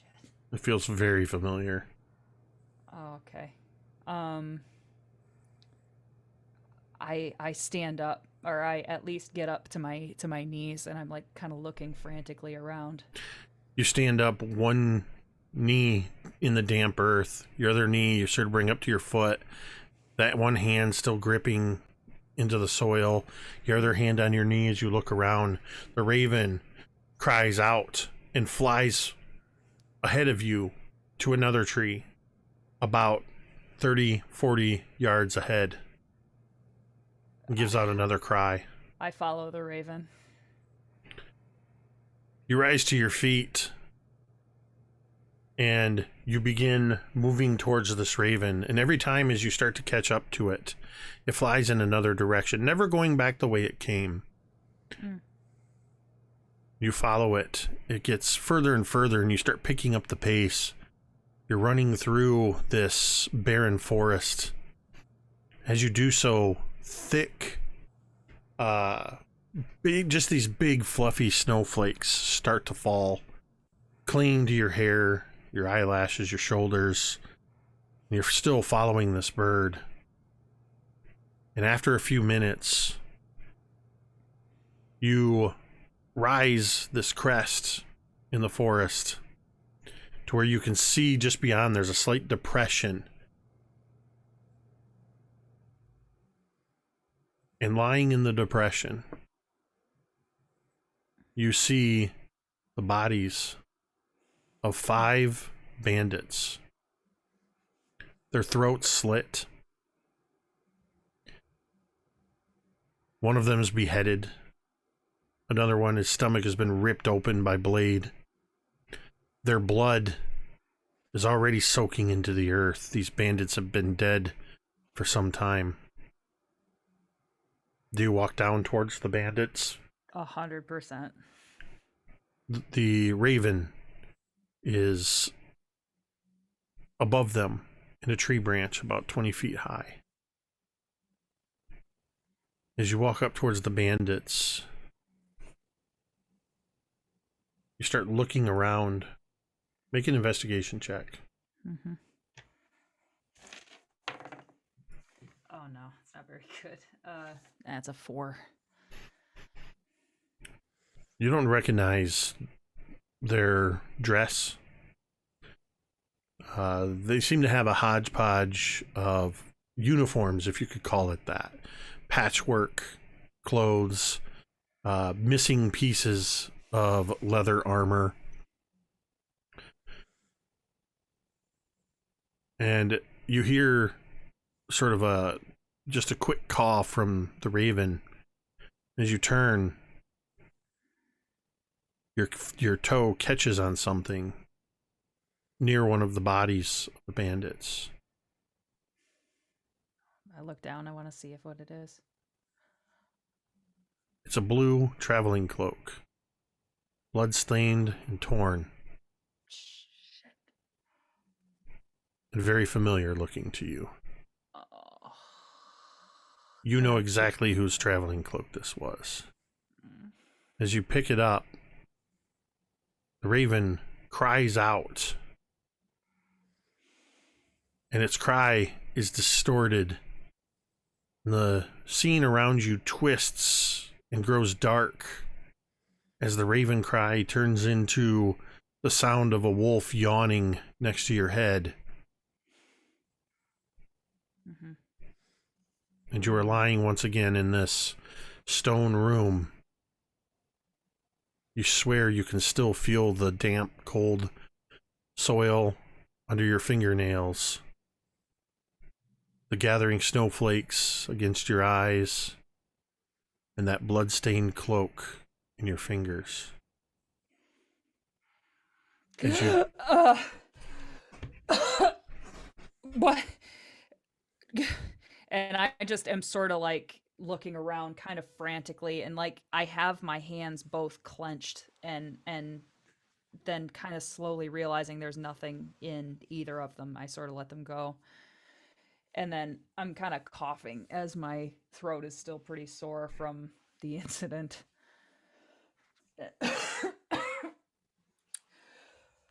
Is everybody else asleep? I don't So know I've what's... got good news. I've got good news and I've got bad news. Which do you want first? The bad news. And the good news makes up for it. You almost died. Oh, yeah. What's the good news? You didn't.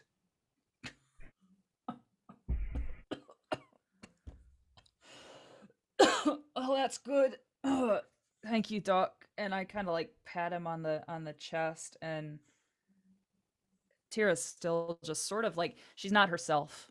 That's very evident to anybody who happens to be awake seeing this. Like normally she's pretty jovial with Doc, and not the case right now. Doc doesn't notice, but he's gonna hold her closer either way. Doc, what are you doing? Nothing? What are you doing? You're holding on to me pretty tight, Doc. You're safe here. Oh my god. Doc, I appreciate it, but if it's all the same, I'd like to kind of... I know I can't really be alone in this tiny, tiny room, but if you could put me down, let me go, please. I could. Okay, I need to be very specific, Doc. Will you please let me go? Of course. And he'll just sort of spin her around and let her get her footing, but he's going to put his hand just sort of like this in case she falls over. And Teera is not very steady on her feet. She's sort of like on very like stiff legs, kind of walks over to like an empty corner in the room and just sort of sits and kind of gathers her knees up in front of her and just sort of looks off at nothing.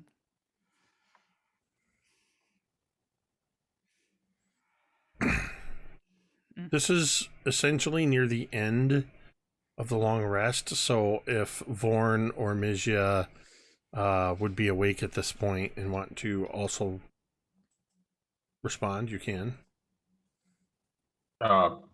Mizya would have used their trance earlier, so it's definitely awake, but is not paying attention to what's going on, other than just like, and acknowledging that Teera woke up and then but right back down to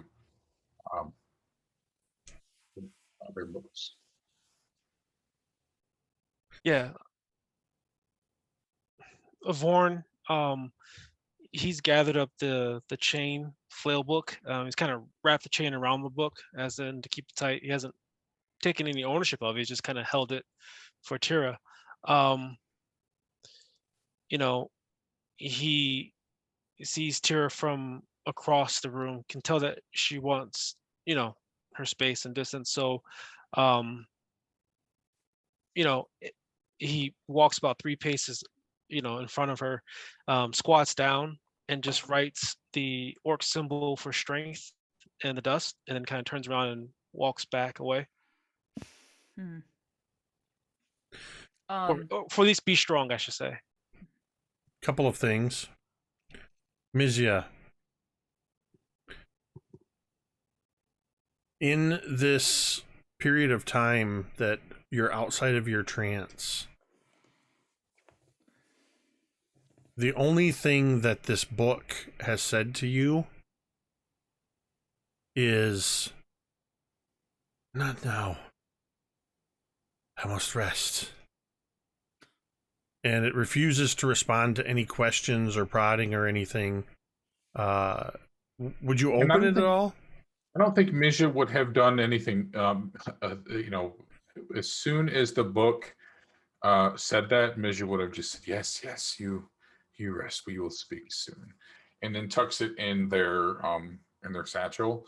And then what I am going to do is take out my spell book, and I'm going to spend some time swapping out my scholarly spells for something a little more damagey. So the other thing, Vorn, I would like you to make me an Arcana check. And you all just got 5 domain tomes, as RQ Stefan has just gifted 5 tier 1 subs to the community. Thank you, RQ Stefan. Vorn rolls an 8. Okay.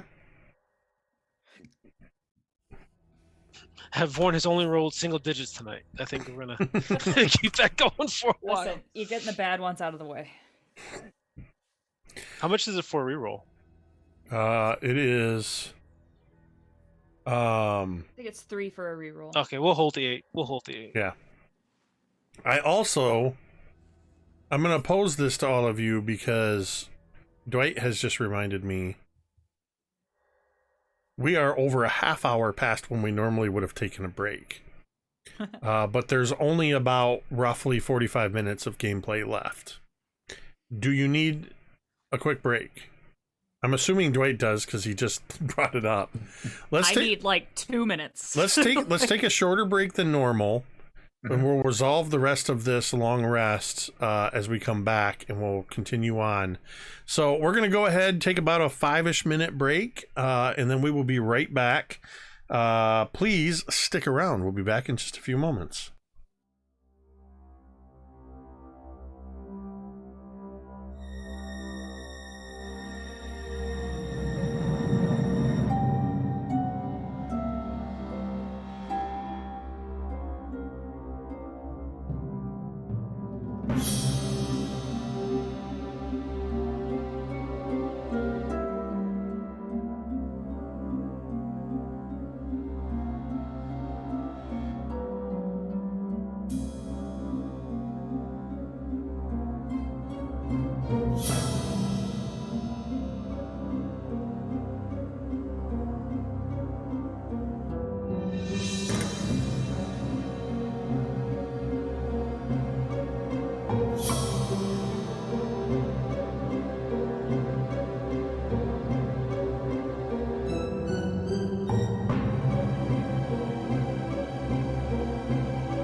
And we're back as everybody is coming out of this long rest, coming to, I think everybody's pushed the button officially. And if you haven't, push the button for long rest so you get all your stuff reset. Cari, Yeah.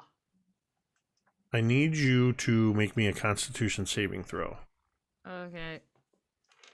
Why? Hey, nat 20. Okay. I just wanted to see if you were going to have any kind of a permanent wound based on almost dying. I mean, no physical wounds. So, yeah, there might be a little psychological trauma there, but... so, yeah, you are sore.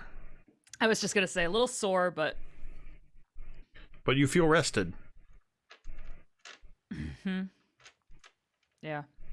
Teera is just sort of in the morning, as well as we can reckon it, is just sort of getting ready and normally, yeah.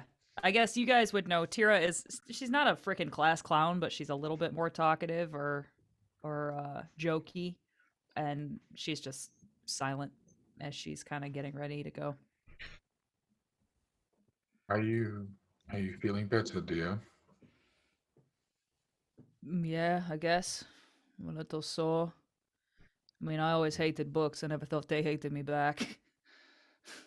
Yes, that was new for me as well. It's quite odd. I'm glad that you are okay. Teera is stunned by this. She kind of like does sort of stand up a little straighter for a second and then is just like, well, thanks. Did you find the one you were looking for? Yes, but they are resting now. What? Oh, right. I do believe it is some form of sentient spell book. It spoke to me. It seemed to have been trapped in this library.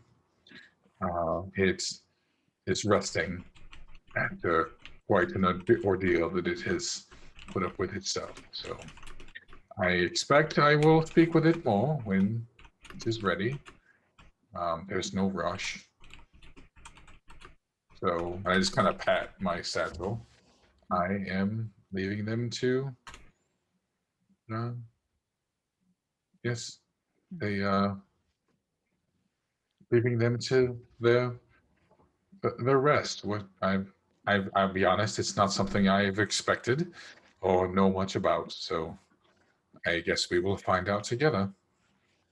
Teera nods and it's just like, well, I'm glad you found what you're looking for, and just sort of like keeps like kind of repacking her bag.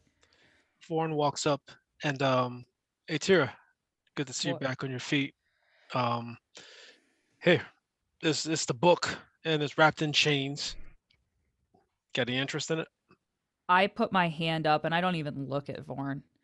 And I'm like, Vorn, if I ever see another fucking book, it will be too soon. Do with it whatever you want. Okay. And then she just keeps getting ready and like she's just kind of finishing up now, getting everything like tight up on her armor, and it's like, well, what's next? Mizya, you always have a pretty good idea where to go. What do you think? I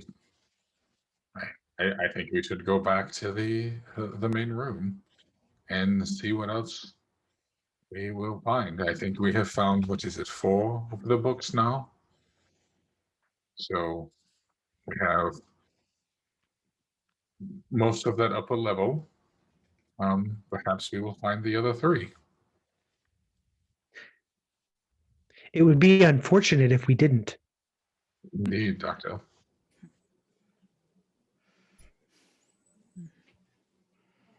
And Teera sort of shrugs and just starts walking out of the room, back through the grassy room, and then into the office. All right. Does everybody follow Teera? Yeah, I'm taking the book Mhm. into my inventory, Jake. Does it have you can send me the hit stats on it later or what's in it. We can talk about that later. So you can add to your inventory a +1 flail. Awesome. Oh man! It's Does- just flavored that it's a book on the end of a chain. Book. Okay. But inside the book itself, does it have any martial arts techniques inside? It's just got some, it's just got some information. A lot of it you kind of already knew. It's just some basic fighting tactics. There's a whole section dedicated to the use of flails. Perfect. But yeah, it's basic battle tactics for martial weapons. Perfect. All right, so you're heading back to the landing at the top of the stairs. As you head there, once again you see the suit of armor at the top of the stairs with the attic door up above its head. There is a window that looks out onto this purple miasma that is the space beyond the mansion. And there is a door at the top of the stairs leading to the east that you have not gone through yet. Doc is going to say, hold on a moment, please. And he's going to go back into the room that they were just in. And he is going to grab a book. And he is going to frisbee toss the book at the suit of armor at the top of the stairs. Okay, make a ranged attack roll. 10. Clang! And the book falls to the floor. You hear a hollow ringing sound of the empty suit of armor. Seems fine.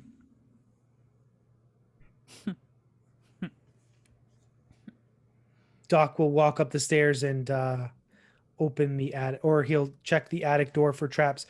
First, he's going to take out a small piece of wire. He's going to wrap it around a piece of glass. He's going to spark it. A sort of a light bulb shape is going to appear, and then he's going to investigate the door.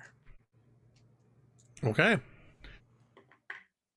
But only a 12. Looks clear to you.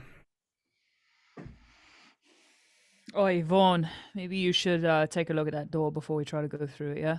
Oh, no, it's fine. And Doc opens it. Doc! Oh. You pull down, and as you do so slowly, a ladder goes shh, and you can pull this ladder that extends a couple sections. It's made of wood with banded iron to kind of hold everything together, and it slides down, creating a ladder leading up to an attic level. See? What did I tell you? I look Doc- at Teera. What did he tell you? Doc will climb up the ladder. As you climb up the ladder and you poke your head up into the attic, you see that there is a wide open space that is completely empty, that is as large as the entire length of this house. I would like to cast a spell. Do all of you mind? It's going to take a minute, though. I appreciate you asking this time. Yeah, sure. Okay, Doc is going to reach into his pack. He's going to pull out a large black metal rod. It's about six inches long. He's going to put it up to the side of his head like this, and he's going to spin around in a 360-degree circle for 10 minutes. Jesus. Are you on the ladder doing this, or did you step up into the attic? No, he stepped up into the Okay. attic to do it. Sure. And at the end of that, he will cast Detect Magic. Okay.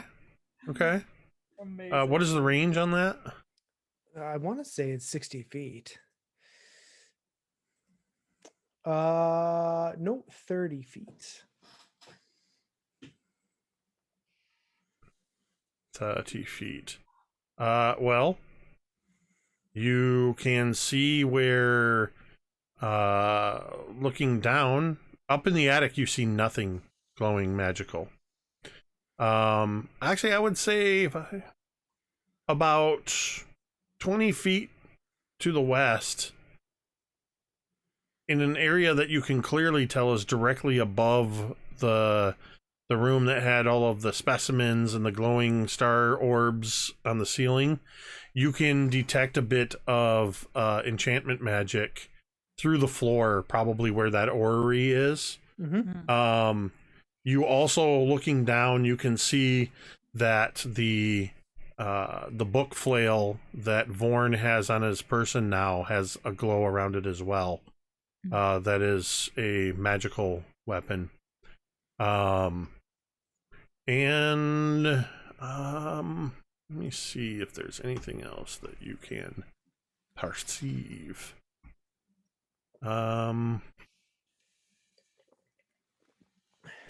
It's indistinct, but to the east, in the direction you have not yet gone, through the floor, you can get a sense of transmutation magic. Okay. That seems to line up with what's on the other side of that door, but slightly more to the south. Okay. Doc will say, "It's okay. You can come up now. Doesn't look like there's anything here, though." And Doc will he'll make a quick investigation check. He'll just, while everybody's climbing up, he's gonna 26 again. You make a quick investigation check, and there is nothing in this attic. In fact, the only thing you find, if you walk over to it, you can see at the far west side, there's some light coming up through some floorboards. And when you get over there, you can peer through the floorboards. You can see down into the room where the chained library is broken and books are laying everywhere. Other than that, you don't see anything at all in this attic. It is just a completely empty space. Okay. No, don't worry. I've got it. And then he'll come down the ladder. Is there anything up there, Doc? No. There's a hole in the floor where I could see through the chained library. There was Nothing else, though? There was some dust. No. Before I came down, I was up there. True. Well, Vaughn, you got a pretty good eye for things. You want to give it a once over before we go on, or should we just go on? Yeah, I'll take a gander up there. I'm gonna put on my looking around goggles to do it though. Doc is gonna look around and he's like, "Wait, what?" Doc, you got a good eye, but you never know when you need an extra set of eyes. Vaughn's got good ones. But I thought you said that I was good for the group and I could be relied on. Oh my god. I put my hand on Doc's chest. I'm like, believe me, I have never believed that you're good for the group more than I do now. And then he's gonna take a long look with sad puppy dog eyes as Vorn climbs up the ladder. And then I just say, but listen, even though you're reliable, and I kind of like, as he's looking up, I kind of like put my hand on top of his head and like move his head back down so he's looking at me. And then I'm just like, but it's always good to have an extra set of eyes, you know? He's a half orc, you're a whatever you are. And, maybe he can just see stuff, You never know. I do have night vision. Does that help at all? He might catch something you miss. Make a investigation check with advantage. Do you have night vision, Doc? No. All right. How do I add? So what will be the advantage? Because I'm just gonna roll. You roll two. right click the button where you would roll, Got it. and it should. Yep. And then roll it. Yep. Gotcha.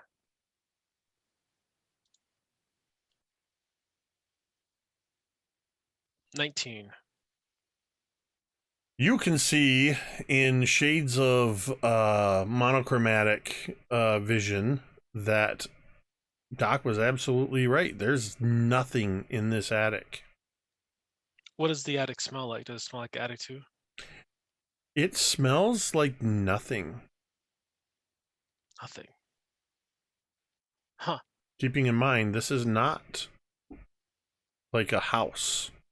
This is a magical extra-dimensional space made into the illusory shape of this Image. mansion. Yeah. I'm gonna take a pebble out of my pouch and I'm just gonna kind of toss it against the furthest wall I can see to see if it bounces off anything. Mhm. Yep. Okay. Well, all right. There's a floor. There's walls. All right. It was like a magician's best attempt at a mansion. Yeah. There has to be an attic. All right. I kind of slide back down the attic. Jeez, the ladder. Long Monday. Um. Yeah. Doc's right. There's nothing up there. In fact, there's nothing up there.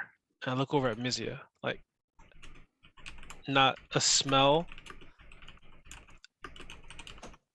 Nothing. But nothing is something. I kind of felt like an existential crisis for a moment.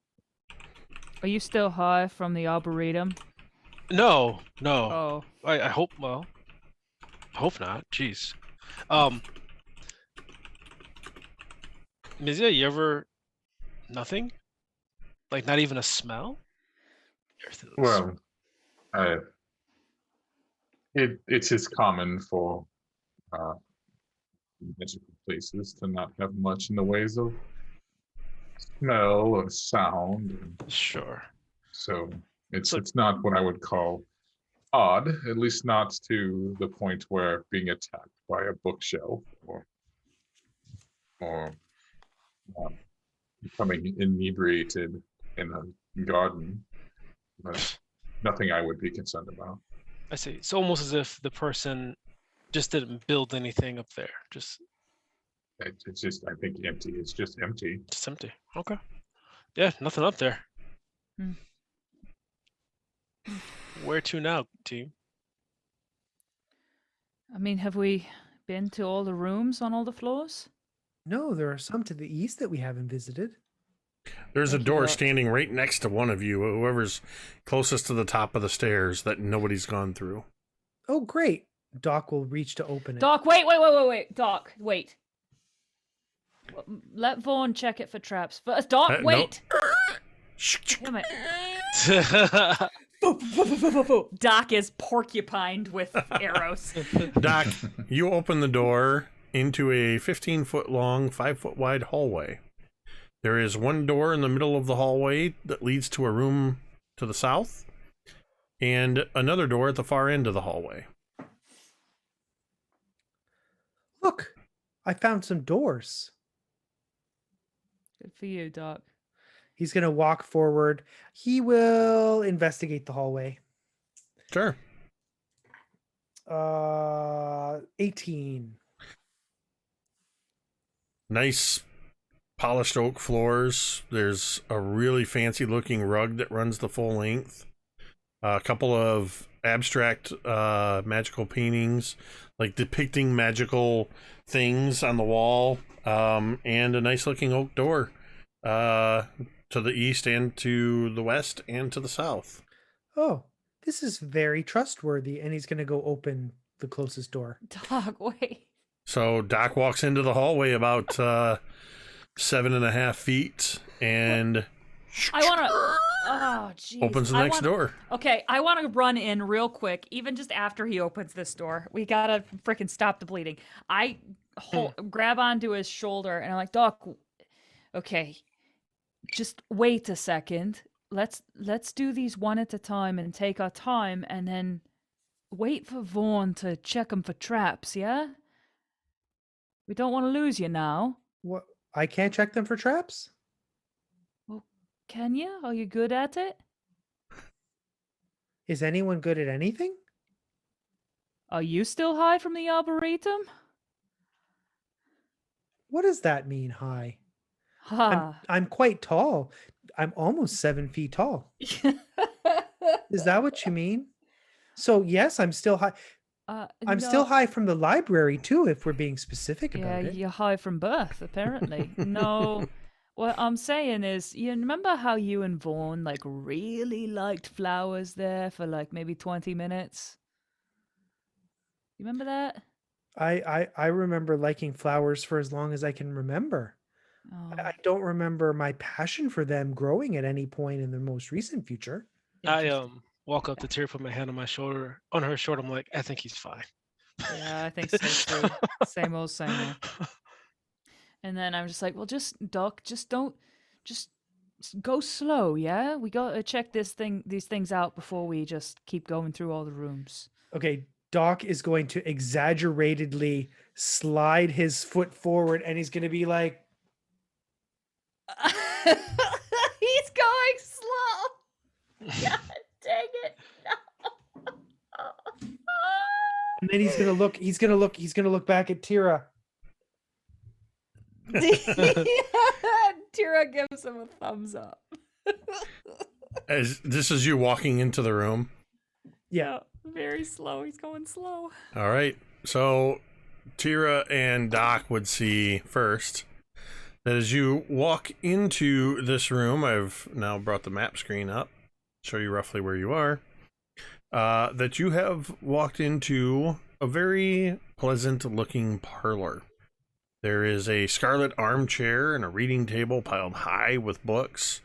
A very cheery fire is burning in the fireplace on the south side of the wall. There's a pair of swords in a rack above the fireplace crossing each other. And all around the room are the heads of a stag, a wolf, some kind of avian-looking creature with antlers, a very vicious, evil-looking hellhound, and what looks to be a large but relatively small for what it is black dragon wormling head, all mounted along the walls. Okay. As soon as Teera sees the wolf, I call back to Asaria, who I hope to God is behind me. And I say, "Oi, oi, oi, half elf, don't bring Soren in here, yeah? Asaria, don't bring him in here." Why? What is it? And I kind of walk back out to talk to Asaria, and I'm like, there's some trophies in there that look an awful lot like him. So maybe just keep him outside, yeah? Don't know if he understands or not, but yeah. And I look at Asaria and just see if she kind of understands. I think Assyria would just sort of, her brow would furrow almost. You see like a shadow of anger across her face. Mm-hmm. I want to see.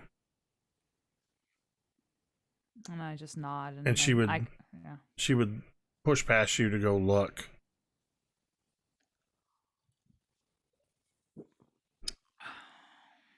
Mm-hmm. And she just kind of nods, and she just steps to the back, and she just kind of gives you a half smile and stands with Soren, just sort of against the back wall, kind of crouching down and scratching at his head behind his ears, but staying out of the room. Mm-hmm. Is there a wet bar in here, perchance? It is a parlor.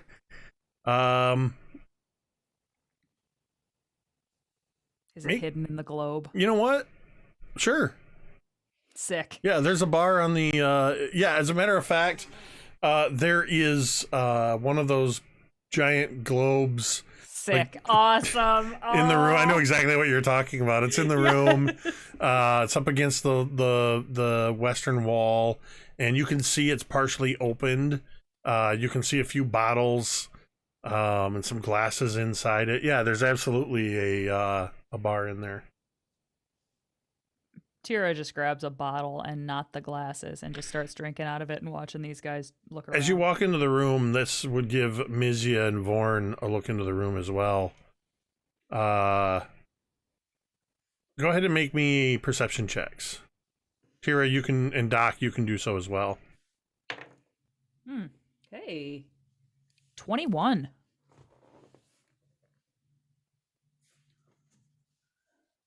Seven. Okay.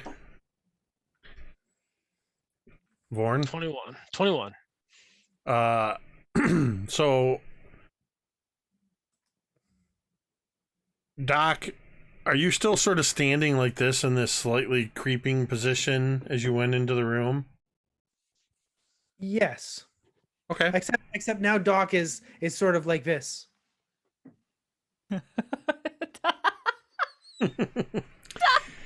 So, Vorn, you notice that the armchair that's over kind of close to the fire that has the reading table next to it, you see that there's a handful of books on this table, but one of the books on the table is a black bound book with a gold letter Y on its spine. Oh, why? Because I said so. Vorn immediately looks over at Mizya and says to them, see that book over there? You see that Y? Dude. And I'll start to wide over. Doc, I'm just remembering something. It's been still within it's been within the 10 minutes since you cast your detect magic.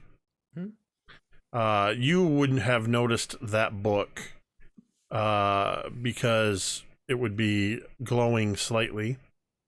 But you would also notice that the two swords that are above the fireplace are also glowing with that same transmutation magic that you had detected slightly from up in the attic. Okay. Doc is going to attempt to make an Arcana check to see if he recognizes what that means. Sure. 13. You think that the type of magic, this transmutation, the way you're detecting it, you think this isn't the kind of magic that would be on these swords if they were magical weapons. Like, it's different than what you detected on. You can even look at Vorn's flail and look back at the swords and sort of tell they're different. The weapon has a very clear enchantment magic on it. Whereas this transmutation seems to be, this is something that's been transmuted into something else.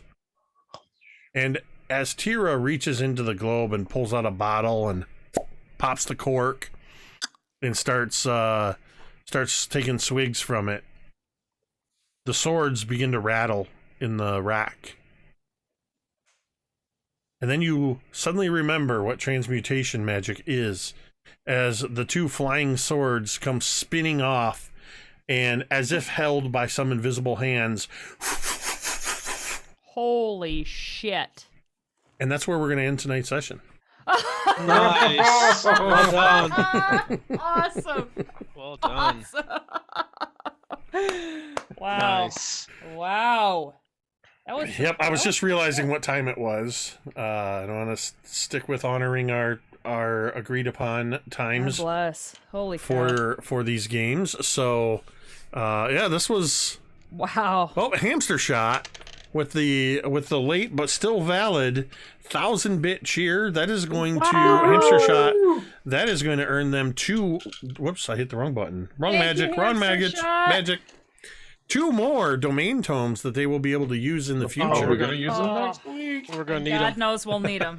We'll need them. My goodness. Yeah, this was. Thank you. Oh, This was well. We were sad that that Jordan couldn't join us tonight. Yep. They had circumstances keeping them out, but nonetheless, Assyria was able to contribute to the battle versus the Chained Library. We almost lost Teera. We came very close. That to was losing Teera. level 1, baby. We're all very, very squishy. Level 1. But I also, there is a... So I think there's something that needs to be rectified before we go. Okay. Who is keeping track of the books that you have? I mean, have honest. lists. Yeah. What books do you have? We have BRTLY. Oh, why? Yeah. Nope. Yep. Yeah. That's what I thought. Somebody did not annotate the very first book that you found. What? Mizya and Doc. There was a book with a letter on it in the first room. Was it an I? Yeah. Am I crazy? No, it was Oh an I. no! I am a good rememberer. It was an I. It's gonna go ahead and put this in the Words with Friends cheat. Yeah. Yes, I'm gonna be no. Don't cheat, but we can like actually, Jake. Make us a deal. If we figure out the puzzle, never mind. I was gonna say if we figure out the puzzle all on our own, we get a bonus. But like we just kind of get to continue. Yeah, we'll Story. just play the game. That's Yeah, I'll make a perfect, deal Jake. with you. If you solve the puzzle, You get to solve you the get puzzle. to leave the mansion. Nice. That's great. How'd you come up with that? Wow. It's just something I came up with on the fly. I'll be damned. Wow, you're so on creative. the flying swords. Ah. God dang it. This, I will say this level 1 adventure for people visiting a library is deadly. full of deadly things. Yeah, we're getting wrecked. And none side of them note, are like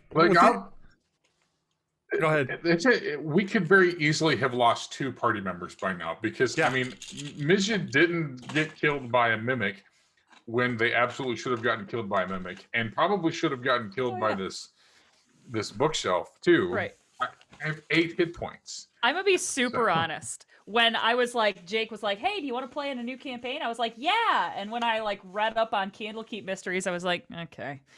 But this has been tight. This has been intense. It's like, there's a little bit of Cari and Teera. For I the was like, record- we're going to a library." For the record, that's the first that I've heard Cari was a little reluctant. No, I was just like, I'm sure it'll be fun, but like a library, really? Well, Hey, and we got to have a little insight into from a third person point of view into what's going on with Teera as Teera experienced some kind of a vision. Mhm. I choose for those kind of things not to do like, you know, whispers or just one player or whatever, because I think it's fun for the audience and the other players. When you have players that know how not to metagame, and that way you get to experience that stuff like you would cinematically as a little extra view. Occasionally I do third person view things too, where none of you are there for it, but it helps to flesh the story out more. So this was a lot of fun. I can't believe the barbarian was the first one to drop. Against some A lot books. of But yeah, I And mean, side note, I've taken like my full stock of damage at least twice. I got healed up at some point. yeah, and I well, I was mean, still- 1, it's level 1. 2, you weren't expecting to go into this kind of combat, and the nature of where you are did not lend itself well to, hey, we need to take a rest. We need to take a rest. We're in a And- library. I know you mentioned something about morning, but I've been keeping track of roughly what time of day it is and how many days passed. You're still on day 1, by the way. Wow. We've known each other for like 5 hours. And well, at this point, you've known each other for about 12 hours or so, because with that long rest, it's now roughly around midnight on the first day. Because it was about 4 in the afternoon when you took your long rest. So yeah, it's a hell of a day 1 at the Candlekeep Library. But and it's all because that's what happens when you assemble a party of awesome players who create incredible characters. This campaign nobody said it yet tonight, hashtag Mondays are fun again. Hashtag Mondays are fun again. So yeah, we will be back next week Monday for our 6th session. And if these flying swords or no other bookshelves try to kill them, it sounds like they could be getting really close to actually getting out of this place. So we'll see what happens. Seeing what next happened to week. Matreus. Yeah. A side note, right now I think it's scheduled to happen over on Dice on Ice RPG on Twitch. We're planning on playing Curse of Strahd for the first time in almost 2 months. Keep an eye on Twitter. I will update if that's happening. And then Wednesday night here on MTD is the last session of Convergence that Jeremy of Erasmus Expeditions is running. And then 2 weeks after that, here again, they will be doing a wrap-up with Q&A and everything of that mini campaign. There will not be a Dawnbringers game this week. We mentioned that at the end of last week's game. We are taking the week off, but we will return next week. In the meantime, be sure to check out everybody's awesome channels and everything they've got going. Check everybody out on social media. We've had their social media links scrolling along the bottom of the screen throughout the whole stream. So make sure you do that. Thanks to all the new followers. Thanks to RQ Staffen for the 5 gift subs and Hamster Shot, Hamstar Shot for those 1,000 bits. We appreciate it. It supports the channel and it supports the players in the game. Before we go, I should have had this queued up or assigned somebody to do this for me. Who's playing stuff? Who's doing stuff tonight? What do we got going? Okay, looks like Nomadic is doing some D&D. So we're gonna raid Nomadic. Let me get that queued up. Yeah, so we'll head over there as the stream goes off, and you can tell them that MTD sent you. Spam them with their emotes. Before we do that, Gary's trying to plug. He's got a fundraiser. Oh, was Doc raising his hand? Right. Sorry, he's so quiet and polite. After you gotta be Gary and not Doc. Yeah. Yes, Quest for the Cure is this Saturday night on twitch.tv/teamsquadup. We're once again joined by an incredible cast of players, including Amy Lindazura, Blair Brown, and the creator of the Forgotten Realms himself, Ed Greenwood. So I hope you join us for what nonsense awaits. We've raised almost $20,000 in the past year. So holy moly. It's incredible. We're looking to hit 25 or maybe 30. We'll see how it goes. Thank you to the amazing, generous people who have supported us up till now, and everybody who watches and participates. We love you, and thank you for all your support. Absolutely incredible. So with that, I've already thanked the audience. I do, of course, as usual, I have to thank Gary, and even though she's not here, Jordan, Cari, Ricky, and Dwight, without whom it would just be me talking to myself for 2.5 hours. Now we are going to go ahead and end the channel, or end the stream, not the channel, the same way we end every stream. And you can say it with me if you want.